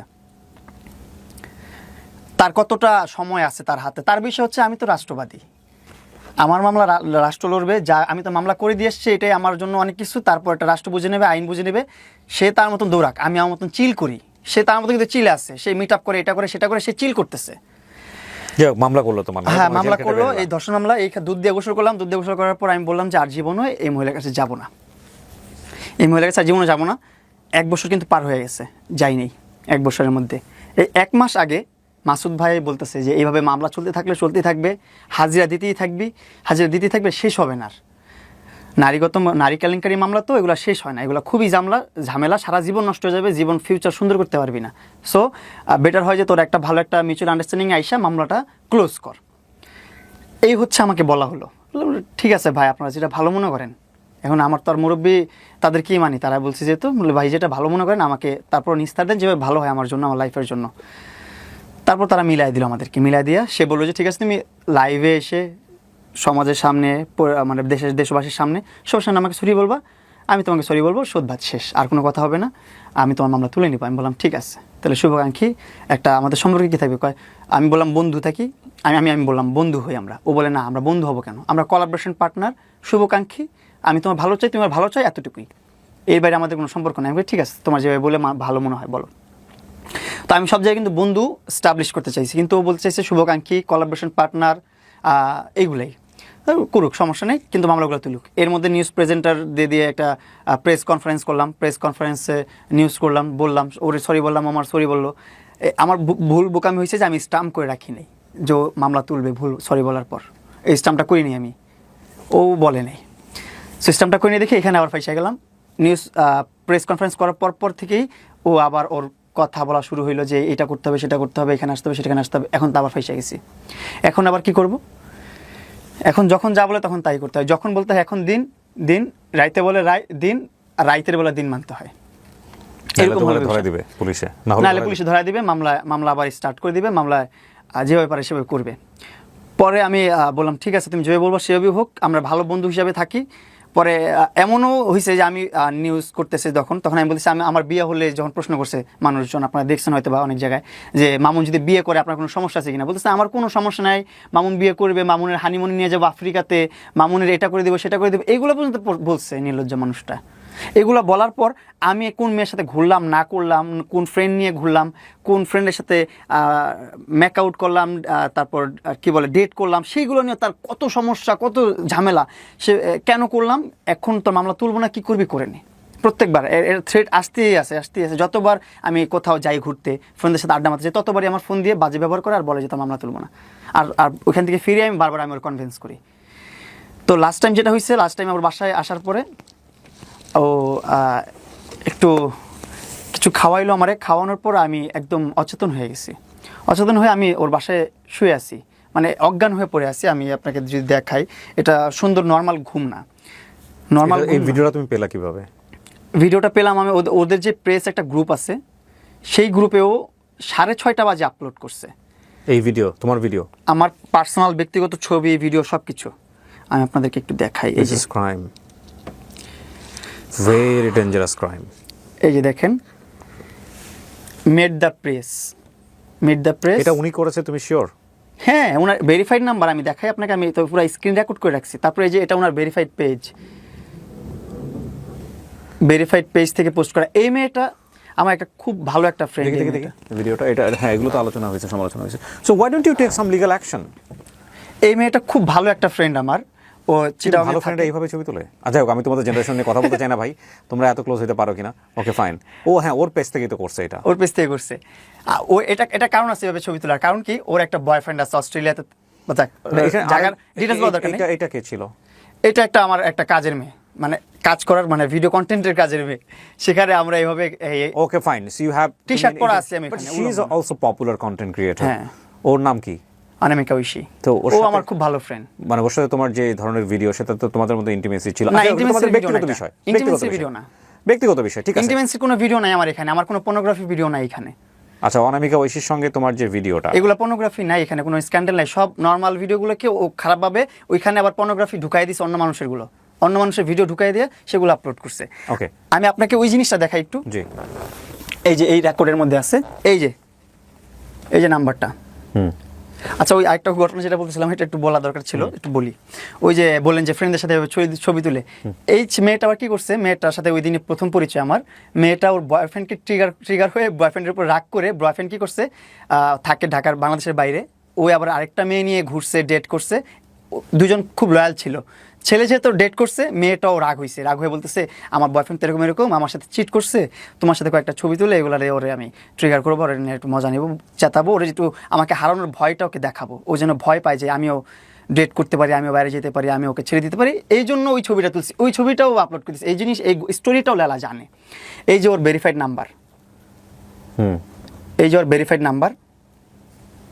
এই নাম্বার থেকে যে দিচ্ছে এই জিনিসগুলো, এই সব প্রুফ। এই যে সকাল 6:30 বাজে ও পোস্ট করছে। আমি যদি এই লাইভ করে বের হওয়ার পর এইগুলা যখন করলাম, আবার বলি ওইখান থেকে শুরু করি, যে ওর বাসায় ঘুমাচ্ছি, ঘুম থেকে উঠলাম 11টার দিকে, উঠে দেখি কি অনলাইনে আমার ভিডিও, আমার ব্যক্তিগত ভিডিও, ব্যক্তিগত ছবি যেগুলো আমি তুলে রাখছি আমার মোবাইলে, সেগুলো পাবলিশড হয়ে গেছে। আমি কীভাবে পাবলিশড হলো, আমি ঢুকে দেখি কি মোবাইলটা লেলা স্টকিং করে আমার সব মোবাইল যত ছবি যত ভিডিও ছিল সব বের করছে। তারপর এই দেখেন ছবি দেখাই আমি, 10:22 দেখেন কীভাবে ঘুমাচ্ছি আমি, কোলবালিশের উপর মাথা দিয়ে এভাবে পড়ে আছি। এটা কি সুস্থ ঘুম? আমাকে অজ্ঞান করে রেখে আমার মোবাইল থেকে সকল প্রকার তথ্য, ব্যক্তিগত ভিডিও, ব্যক্তিগত পিকচার সব কিছু ট্রান্সফার করছে। এটা কিভাবে নিছে? পাসওয়ার্ড দেওয়া ছিল না? হ্যাঁ, পাসওয়ার্ড ওর মুখস্থ করে রাখছি কীভাবে জানো, ওর সামনে। এর মধ্যে তো 1 মাসের মধ্যে অনেকবার পাসওয়ার্ড খুলছি ওর সামনে, ও পাসওয়ার্ড দেখে মুখস্থ করে রাখছে। এটা আনলক করে ইনস্ট্যান্ট ট্রান্সফার করে এগুলো সব ওর প্রেসের যে গ্রুপ আছে সকাল 6:30 থেকে পোস্ট করা শুরু করছে। 10:30 বাজে লেখছে যে মামুন ঘুমাচ্ছে এখনো, সেখানে আমি কীভাবে ট্রেস পাস করি ওর। এই ঘুম থেকে উঠে তো আমার মাথাটা নষ্ট হয়ে গেল। তখনই তুমি লাইভে যাও? তখন আমি বলি তুমি এগুলো কী করলা? না, তখন আমি লাইভে যাই নাই এখনো। তো আমি বললাম তুমি নিশ্চয় ভালো কথা, তোমার কাছে রাখতা, ব্যক্তিগতভাবে রাখতা, আমাকে বলতা, তুমি পোস্ট করে দিলে কেন এগুলো? আমারগুলো তো তুমি পোস্ট করতেই আছো, তুমি আগে থেকে 2024-23 সাল তখন থেকে আমার ব্যক্তিগত ছবি, ব্যক্তিগত ভিডিও আপলোড করতেই আছে। ওর সাথে যতগুলো আপলোড করছে সেগুলো তো হিসাবই নাই, এগুলো নিয়ে তো তত মাথা হতো না। কিন্তু এই যে এই মেয়েগুলো, এইগুলো ওদের ভিডিওগুলো, ওদের ছবিগুলো, এগুলো তো কোনো স্ক্যান্ডাল না, কোনো খারাপ কিছু না, তুমি ওদেরকে এক্সপোজ করলা কেন এইভাবে? এক্সপোজ করো, যেটা আমাদের খারাপ দেখা যাচ্ছে সেটা শুধুমাত্র এক্সপোজ করো। যে মেয়েগুলোকে ভালো দেখা যাচ্ছে, ভালোভাবে আছে, ভালো একটা ক্লোজ ফ্রেন্ড হতে পারে, তাদের সাথে তুমি এভাবে কেন এক্সপোজ করলা? পরে বলতেছে আমি যা মন চাই তা করবো, তোর মামলাও আমি তুলবো না, তুই কী করবি করে নে। আবার এটাও বলছে আমাকে যে মামলা বাদেও অনেক কিছু আছে বাংলাদেশে যেগুলো তুই ফেস করতে পারলে করে নিস, এভাবে বলতেছে। তখন আমার শরীর আর হাত পা কাজ করতেছে না, কী করবো আমি বুঝতেছি না। তখন আমি বলতেছি যে না, আর হচ্ছে না। 2022 সাল থেকে আমি ব্ল্যাকমেলের শিকার হয়ে আসতেছি। 2022 সাল থেকে যেভাবে পারতেছে সেভাবে আমাকে ব্ল্যাকমেল করতেছে, হয়তো ইমোশনালি, নাহলে সুইসাইডের ভয় দেখায়া, আর এখনই সে মামলার ভয় দেখায়া ব্ল্যাকমেল করতেছে। আমি বলি না, এখন লাইভে যে সবার কাছে বলতে হবে, বাংলাদেশে একজন হলেও মানুষ আছে যে আমাকে হেল্প করতে পারবে, একজন হলেও মানুষ আছে যার কাছে যে প্রভাবটা আছে, যার কাছে একটা পাওয়ার আছে, যে পাওয়ারটা ইউজ করে ওকে থামাইতে পারবে, আমাকে এখান থেকে রিলিভ করতে পারবে, আবার বাঁচতে দিতে পারবে আমাকে। তো তখনই আমি লাইভে গেছি। লাইভে যে আমার মাথায় যা আসছে, আমার আক্ষেপ যা বলতে ইচ্ছা করছে সব বলছি। আরও অনেক কিছু বলার ছিল, আরও অনেক কিছু প্রুফ ছিল। ও কালো জাদু এগুলোর মধ্যেও অনেক বিশ্বাসী। ওর বাসায় অনেক আলামতও আছে, আমি লাইভের মধ্যে দেখাইতে পারি নাই, আমার এটা মাথায় ছিল না, খেয়াল ছিল না যাতে কিছু দেখাতে হবে। অনেক কিছু আছে ওর বাসায়, তাবিজ এগুলো ঝুলানো টোলানো বহুত কিছু আছে। তো এইগুলো দেখাবো, এটাও দেখাইতে পারি না। এগুলো করে আমি ওর বাসা থেকে বের হয়ে আসছি। তুমি দেখাইছো, তারপরে বেশ কিছু বিজ্ঞাপনও হয়েছে। তার বাসার একটা ছোট দোলনা নিয়ে দেখলাম যে সেই দোলনারও একটা বিজ্ঞাপন, চলছে, তার গেঞ্জির বিজ্ঞাপন চলে, তার 3/4 প্যান্টের বিজ্ঞাপন চলে। মানুষ চায় এগুলো হলে অনেক সুবিধা আছে। অনেকে বলতে পারেন যে কিবরিয়া তুমিও তো করলা। আমি ডেফিনেটলি আপনাদেরকে একটা কথা বলতে পারি, প্রিন্স নিয়ে আমার জানার আগ্রহটা কখনোই অতটা ছিল না, কিন্তু আমার কাছে মনে হচ্ছে যে এই ছেলেটা সিরিজ আকারে কন্টিনিউয়াসলি এরা এরকম কেন করতেছে। সো আমার একটু জানা, হ্যাঁ আমি আজকে আমার চেষ্টা মেটেনি, কারণ আমি আমার জায়গা থেকে যতটুকু বুঝি এইখানে, সেটা হচ্ছে এখানে দুই পক্ষেরই মারাত্মক রকমের একটা ভুল আছে, মারাত্মক রকমের ভুল। সেটা হচ্ছে আমরা আসলে কোন দিকে যাচ্ছি আমরা ক্লিয়ার না। আর মানে ওনারা দুজনের জায়গা থেকে আমার যেটা মনে হয়, উনি আসলে হ্যাঁ ইমোশনালি হয়তো ওনাকে ফল ইন করছে ছেলেটার উপরে, এ হয়তো মনে করছে ঠিক আছে একটা টাইম পিরিয়ডের জন্য আমরা ঠিক আছে একসাথে থাকতে পারি, ভালো না লাগলে চলে যাবো, কারণ বিয়ে শাদী তো করা সম্ভব না। কোন একটা সময় হয়তো কমিটমেন্ট দিয়ে ফেলছিল, সেখান থেকে সরে আসছে অতীত জেনে। কোনটা সত্য কোনটা মিথ্যা সেটা আল্লাহ ভালো জানেন। But the fact is that এই সম্পর্ক নিয়ে যে সোশ্যাল মিডিয়াতে যে কাদা ছড়াছড়ি, সেটার কারণে আমার একটা আগ্রহ তৈরি হয়েছিল, যে কারণে আমি নীরবকে নক দিই। কারণ নীরব ওকে একটা ইন্টারভিউ করেছিলাম যে আসলে কি একটু পুরো গল্পটা জানি। আমি আসলে আমার কাছে মনে হয়েছে ও আজকে যেটা এগুলো বললো বা যে জায়গায় এসে দাঁড়াইছে, তাতে আমার কাছে মনে হয়েছে এই গল্পের আমার ব্যক্তিগত অভিমতের জায়গা থেকে আমি যদি বলি, তাতে আমি বলবো যে 20% সত্য, বাকি 80% আমার কাছে মনে হয়েছে যে ও ব্যাকআপ দেওয়ার চেষ্টা করছে, অনেক কিছু বলে নাই এখানে। তবে এটা ঠিক, বাই দ্য ওয়ে ব্যাকআপটাকে আমি মিথ্যা বলতেছি না, কারণ ও যদি ইন ডিটেইলি বলতে চায়, কারণ ওরও অসংখ্য ফল্ট বের হবে এখানে, ওকেও ধরা যাবে। তবে এটা ঠিক যে 17-18 বছরের একটা ছেলে, তাকে বাসায় নিয়ে গিয়ে তার সাথে থাকা, একসঙ্গে থাকা, এবং সে যদি ম্যাচিউর একটা মেয়ে হয়, তাহলে আইনের জায়গা থেকে আমার মনে হয় এখানে আসলে ওরও কিছু না কিছু বলার রাইট আছে। যেভাবে লায়লা বলছেন সেভাবে ওরও বলার রাইট আছে। আমি তোমাকে একটা প্রশ্ন করি, তোমার এগুলো যখন ব্যক্তিগত ছবিগুলো এক্সপোজ করলো, তুমি কেন লিগ্যাল অ্যাকশন নাও নাই? তোমার কোনো লয়ার ছিল না মাঝখানে? তুমি একজন লয়ার পাইছিলে, এর মধ্যে তুমি তার সাথে আবার টিকটক করতেছিলা। ওর বাসা থেকে বের হওয়ার পরপরই ও ক্যান্টনমেন্ট থানায় যে আরেকটা অভিনয় সাজায় আরেকটা মামলা করছে আমার নামে। বাসা থেকে বের হওয়ার পরপরই? হ্যাঁ। এই লাইভ করার পরপরই? হ্যাঁ। মামলা করা কি এত সহজ? মামলা গেলে আর ওর মামলা নেয়ও। এই জন্যই আমি আপনার কাছে ব্যক্তিগতভাবে কেন মনে হয়েছে যে আমি আসলে কাল্পনিকভাবে কথাগুলো বলতেছি জানি না। আমি যতগুলো কথা বলছি ব্যাকআপ দেওয়ার জন্য আমার কথা না, যতগুলো কথা বলছি একটা চুলো মিথ্যা না। এটা যদি আপনি আমাদের পবিত্র কোরআন শরীফ এনে দেন, সেটার উপর হাত রেখে আমি বলতে পারবো আমার একটা ওয়ার্ডও মিথ্যা না। এমন আছে যে আরো অনেক ধরনের কথা আছে যেগুলো বলি নাই। হ্যাঁ ঠিক আছে, অনেক কথা বলতে গেলে তো আবার 4 বছরই লাগবে, 4 বছরের গল্প বলতে গেলে। তুমি এই যে এতগুলো মামলা, তোমার 5টা মামলা করছো তাই না? 5টা তো বলছো? 6টা টোটাল, 6টা মামলা চলতেছে। কি কি মামলা? অ্যাটেম্পট টু মার্ডার 2টা। অ্যাটেম্পট টু মার্ডার 2টা? হ্যাঁ। তারপর ধর্ষণ মামলা। হ্যাঁ। তারপর মানহানি মামলা। তারপর আপনার ভরণ পোষণ দেই না। ভরণ পোষণ তুমি দিবা কিভাবে? সেটা জানি না, ও করছে ভাটার থানায় যা করছিল যেটা। ভরণ পোষণ তো বিয়ে সম্পর্কের পরে আসে। তারপর 2টা হুমকির মামলা দিছে যে আমি নাকি হুমকি দিছি যে মামলা তোলার জন্য। আচ্ছা, এগুলো করছে ও। তো তুমি জামিনে আছো কোন মামলায়? সবগুলোতেই জামিনে আছি, একটাতে জামিন নাই যেটা নতুন করছে। এজন্য আমি খুব আতঙ্কের মধ্যে আছি। যে কোনো সময় তুমি আবার অ্যারেস্ট হয়ে যাবে। আমি যে কোনো সময় আবার অ্যারেস্ট হতে পারি। ওর লয়াররাও এত এডুকেটেড মানুষ, সে বলতেছে আমি চাই না মামুন এলার কাদা ছিটাছিটি করুক, তারপরেও তারা মামলা রেডি করে দিচ্ছে, কিভাবে ট্র্যাপ তৈরি করতে হবে সেটাও শিখাই দিচ্ছে। কিন্তু তাহলে তোমাদের জায়গা থেকে তোমরা যে বারবার বসার পর আসলে লায়লা এখন কি চাচ্ছে তোমার কাছে? মানে মামলাগুলো কেন কি চাচ্ছে? আপনার যখন মামলা করে তখন আমাকে এক মেসেজ দিচ্ছে একটা, আমি আপনাকে দেখাবো, আমি দিয়েও দিব আপনাকে, আপনি যদি ইউজ করেন আরো বেটার, আমার জন্য অনেক উপকার হবে। সেখানেও বলতেছে মামলা 2টা কাজ করা যায়, এক হচ্ছে তুলে নেওয়া, আর এক হচ্ছে যেভাবে চলতেছে সেভাবে চলা। যদি চাও তুলে নেই তাহলে তোমার 2টা উপায় আছে। এক, আমার সাথে লিভ টুগেদারে থাকতে হবে, আমার সাথে থাকতে হবে, আবার রিলেশনশিপে থাকতে হবে। সেকেন্ড হচ্ছে আমাকে ফিজিক্যালি অ্যাসল্টের জন্য 90 লক্ষ টাকা জরিমানা দিতে হবে। এটা হচ্ছে লায়লা কনভারসেশন, আমার কাছে স্ক্রিনশট আছে, আমি দিচ্ছি আপনাকে। এটা এই ছিল ওর প্রথম কনভারসেশন।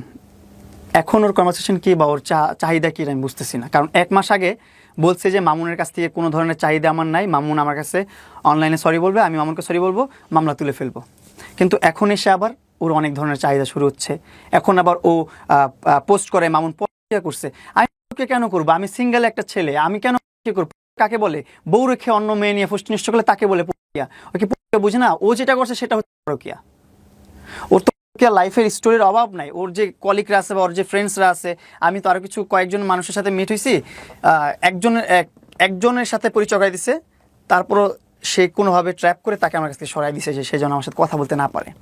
তার কোনো বন্ধুর সাথে সে আমাকে মিশায় নাই, শুধুমাত্র 2টা পার্সনের সাথে মিলাইছিল। সে দুজনেই বসুন্ধরাতেই থাকে, মানে রাস্তার মধ্যে দেখা হয়েছে একজনের সাথে, আরেকজনের বাসায় নিয়ে গেছিলো দেখা করাইতে। এই 2টা পার্সনের সাথে দেখা করাইছে।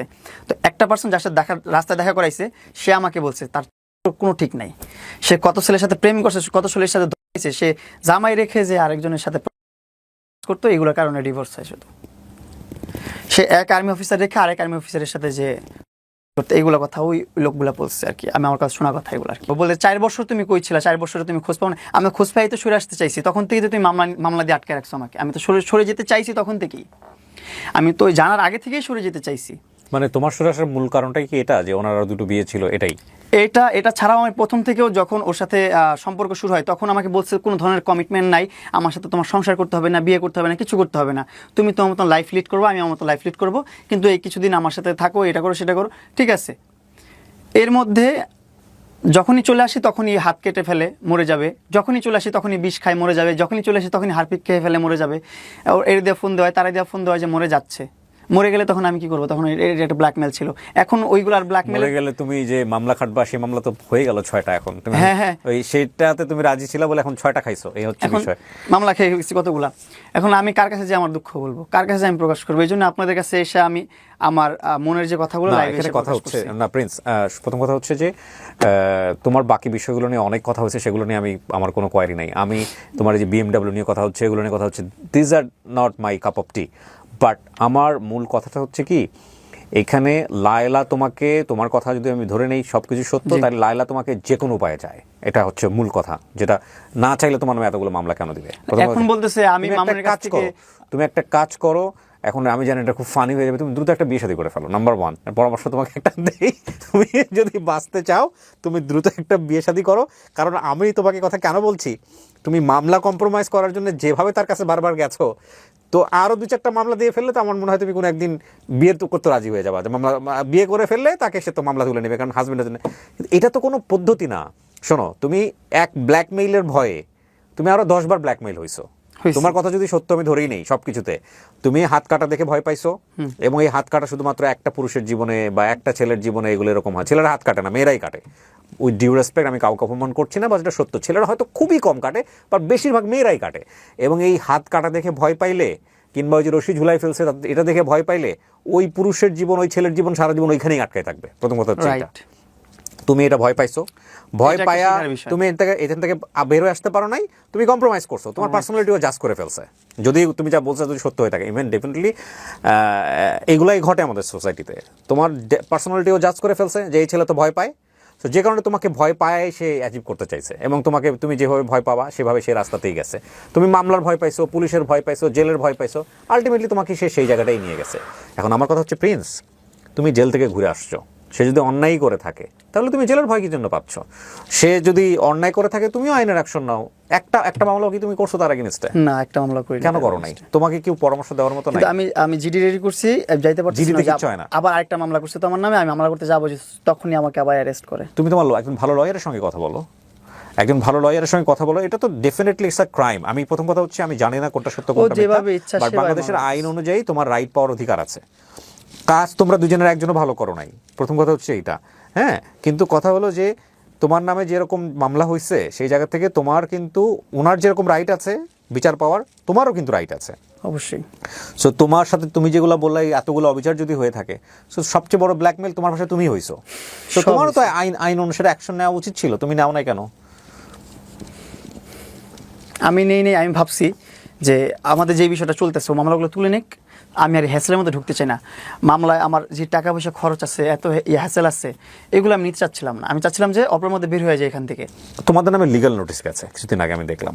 এখন কিন্তু একটা পরিবর্তিত বাংলাদেশে বসবাস করি আমরা, যা ইচ্ছা করলে সামাজিক যোগাযোগ মাধ্যমে করা যায় না। তো তোমাদের নামে যেহেতু লিগ্যাল নোটিশ গেছে, এখন এটা নিয়ে তোমার বক্তব্য কি বলেছে লিগ্যাল নোটিশে? তোমরা না থামলে তোমাদের বিরুদ্ধে মামলা হবে।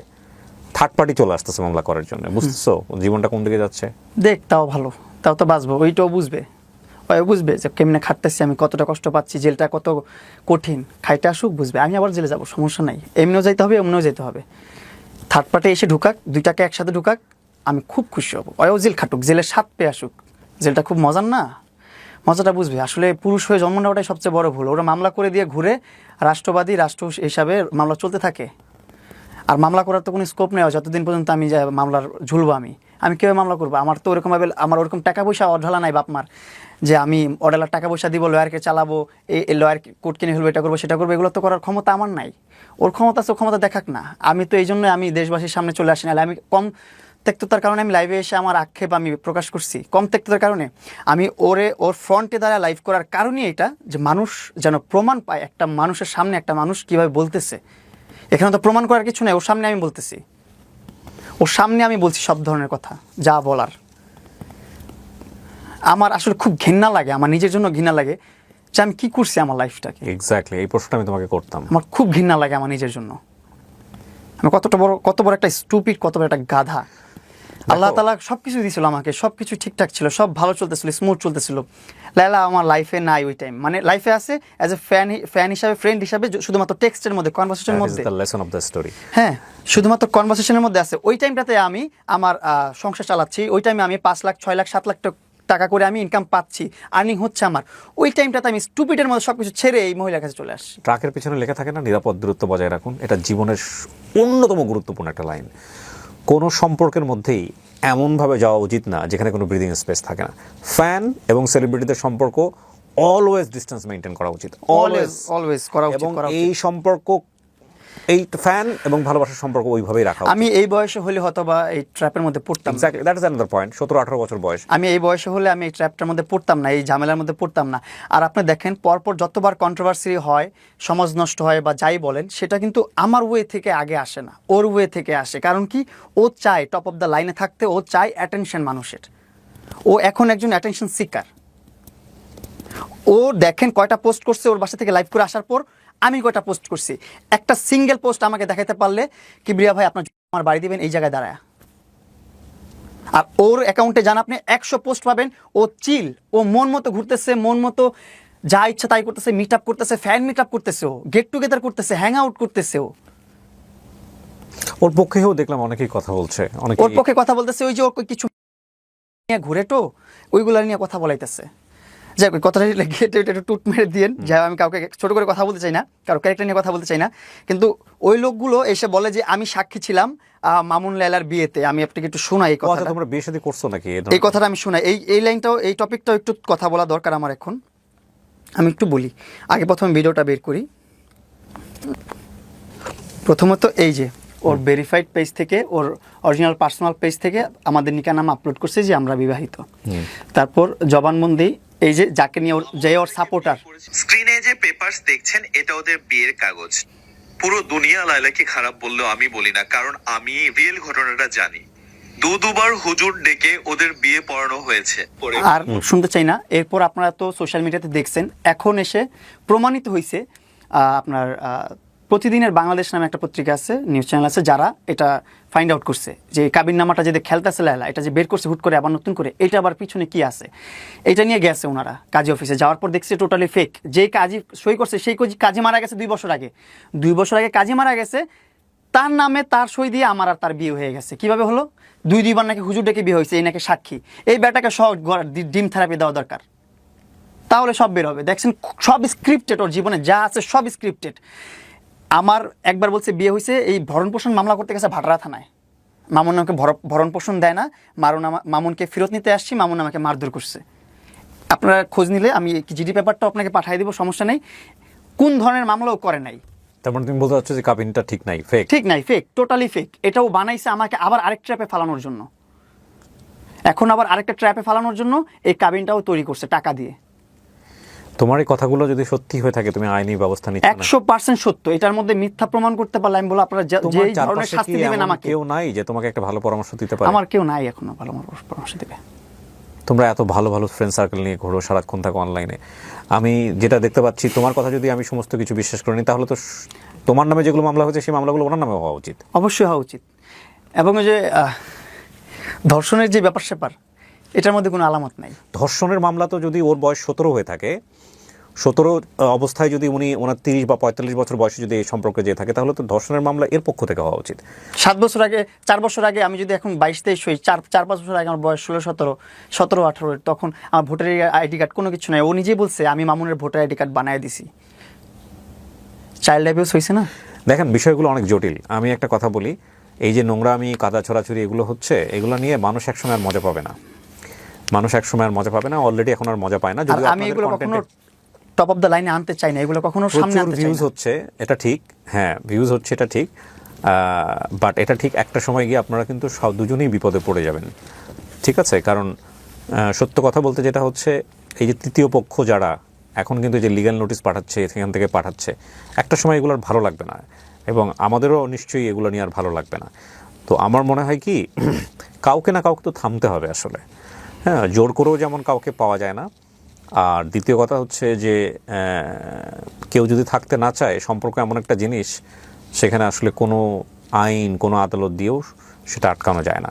দিন শেষে ক্ষতির পরিমাণ কিন্তু বহুত, ক্ষতিটা এত বেশি, লায়লা বলেন বা মামুন বলেন, যেই বলেন না কেন, আপনাদের দুজনের যে ব্যক্তিগত ইমেজ, পারিবারিক ইমেজ, এটার যে ক্ষতি হয়েছে, এই ক্ষতি কিন্তু আপনারা কোনোভাবেই পূরণ করতে পারবেন না। এরপরে আপনারা দেখবেন যে পাবলিক ইনসিডেন্ট ঘটে যেতে পারে, ঘটবেও। একসময় দেখবেন যে আমাদের বইমেলাতে কিন্তু বেশ কিছু পাবলিক ইনসিডেন্ট ঘটেছিল, আপনাদের মনে আছে কিনা জানি না। সেখানে কিন্তু মানুষ কিন্তু এই জিনিসগুলো ধীরে ধীরে রিয়্যাক্ট করা শুরু করছে, ভুয়া ভুয়া স্লোগান দেওয়া থেকে শুরু করে এক ধরনের মানে ফিজিক্যাল অ্যাসাল্টের দিকে চলে যাচ্ছিল। সো সেই দিন হয়তো খুব বেশি দূরে না, এগুলো মানুষকে যতটা বেশি ক্যাওয়েটিক পজিশনে দিবেন, হয়তো আল্লাহ না করুক আপনারা হয়তো এরকম কোনো কিছু ফেস করবেন। সো আমার মনে হয় আপনাদের থামা উচিত, দুজনেরই ও থামা এটা উচিত। এনজয় করে, আর ও হ্যাং আউট করতেছে, গেট টুগেদার করতেছে, 2-4-500 মানুষ নিয়ে, 2-4-5 হাজার মানুষ নিয়ে হ্যাং আউট করতেছে। আমার মনে হয় যে এগুলো থামানো উচিত। আর এই মামলা বলেন বা যেটাই কিছু বলেন, এখানে কিন্তু মানুষ একটা সময় বুঝে যাবে কোনটা রাইট কোনটা রং, ঠিক আছে? সো এটা আমার মনে হয় স্টপ করা উচিত।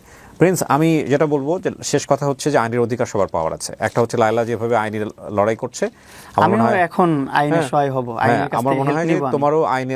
তোমারও তুমি যেগুলো বলছো সেগুলো যদি সত্য হয়ে থাকে, সবকিছু যদি ঠিক হয়ে থাকে, তাহলে তোমারও রাইট আছে আইনি অধিকার পাওয়ার, সুন্দরভাবে বাঁচা। আসলে আমার ওরকম লবিং পাচ্ছি না, ওরকম তুমি মানুষ মাঝখানে পাচ্ছি একজন না। লয়ারকে নিয়ে আসছিলা, আমি দেখলাম যে তুমি তার সাথে আবার টিকটক করা শুরু করছো, ভদ্রমহিলার সঙ্গে, 1-2টা বোধ হয়, আমি যদি ভুল না বলে থাকি। উনি করছিলাম। কোথায়? ওনাদের চেম্বারে করেছিলাম। তো উনি কোথায় এখন? উনি আছেন। এগুলো তো ভয়ঙ্কর রকমভাবে অপরাধ, কারো ব্যক্তিগত জিনিস তথ্য পাশ করে দেওয়া, ঠিক আছে? প্রিয় দর্শক এবং শ্রোতা, লাস্টের দিকেও যে লাইনগুলো বলেছে সেগুলোই কিন্তু আজকের গল্পের মোরালিটি, যে কোনো সম্পর্কেই এমনভাবে জড়া উচিত না যেটা আপনার জীবনটাকে শেষ করে দিবে। এবং দেখুন, এটা যদি ওর বৈবাহিক সম্পর্কে হতো, যে ও মেয়েটাকে বিয়ে করেছে, মহিলাকে বিয়ে করেছে, তারপর ওর লাইফে এগুলো ঘটেছে, তাও এটা কনসিডারেবল। কিন্তু বাংলাদেশের মতো সমাজে বসবাস করে, ধর্মীয় এবং সামাজিক মূল্যবোধের জায়গাটা থেকে এমন একটা ব্র্যান্ড ওর জীবনে পড়ে গেছে, ওকে যদি লায়লা আজকে ছেড়েও দেয়, ধরেন আজকের পর থেকে নর্মাল লাইফ লিড করতেছে, ও কি পারবে জীবনে এই আমার রিকভারি করতে অনেক সময় লাগবে। তুমি কোনোদিনই রিকভার করতে পারবে না, এটা কখনোই তুমি সুস্থ জীবনে যেতে পারবে না। তোমাদের পরবর্তী জীবনে একটা ঝামেলা তৈরি হবে, তোমার লাইফে হয়তো নতুন কেউ আসবে, সে তোমাকে কথায় কথায় খোটা দিবে যে তোর অতীত জানো না, তোর অতীত পুরো বাংলাদেশ জানে। তো তুমি এই জায়গা থেকে কখনো বেরোতে পারবে না। আর আমার মনে হয় যে আমাদের সবারই একটু, যারা আমরা এত ওদের কাছাকাছি বসবাস করি, তাদের সবাই একটু ওদেরকে বেটার পরামর্শ, দুজনকে আলাদা করে দুজনের একটা সুন্দর জীবনযাপন করতে দেওয়া উচিত। বাট এখানেও কথা হচ্ছে যে আসলেই কি ওনারা নিজেরা চায়? আসলেই কি অধ্যায়টা এখানে শেষ হলো? কিন্তু আমি যে কোনো মুহূর্তে এই অধ্যায় শেষ চাই, যেভাবে হোক, এনি কস্ট। শেষ করছি আমরা আজকের মতো। অধ্যায় শেষ হলো কিনা জানি না, দুজনেই আপনারা স্বাভাবিক জীবনযাপন করেন, আমরাও স্বাভাবিক জীবনযাপন করি, এটাই আমরা চাই। আমি স্বাভাবিক জীবন ফিরে পেতে চাই আপনাদের মাধ্যমে। সো ভালো থাকেন, এই শেষ করছি আমরা আজকের মতো। আসসালামু আলাইকুম। আসসালামু আলাইকুম।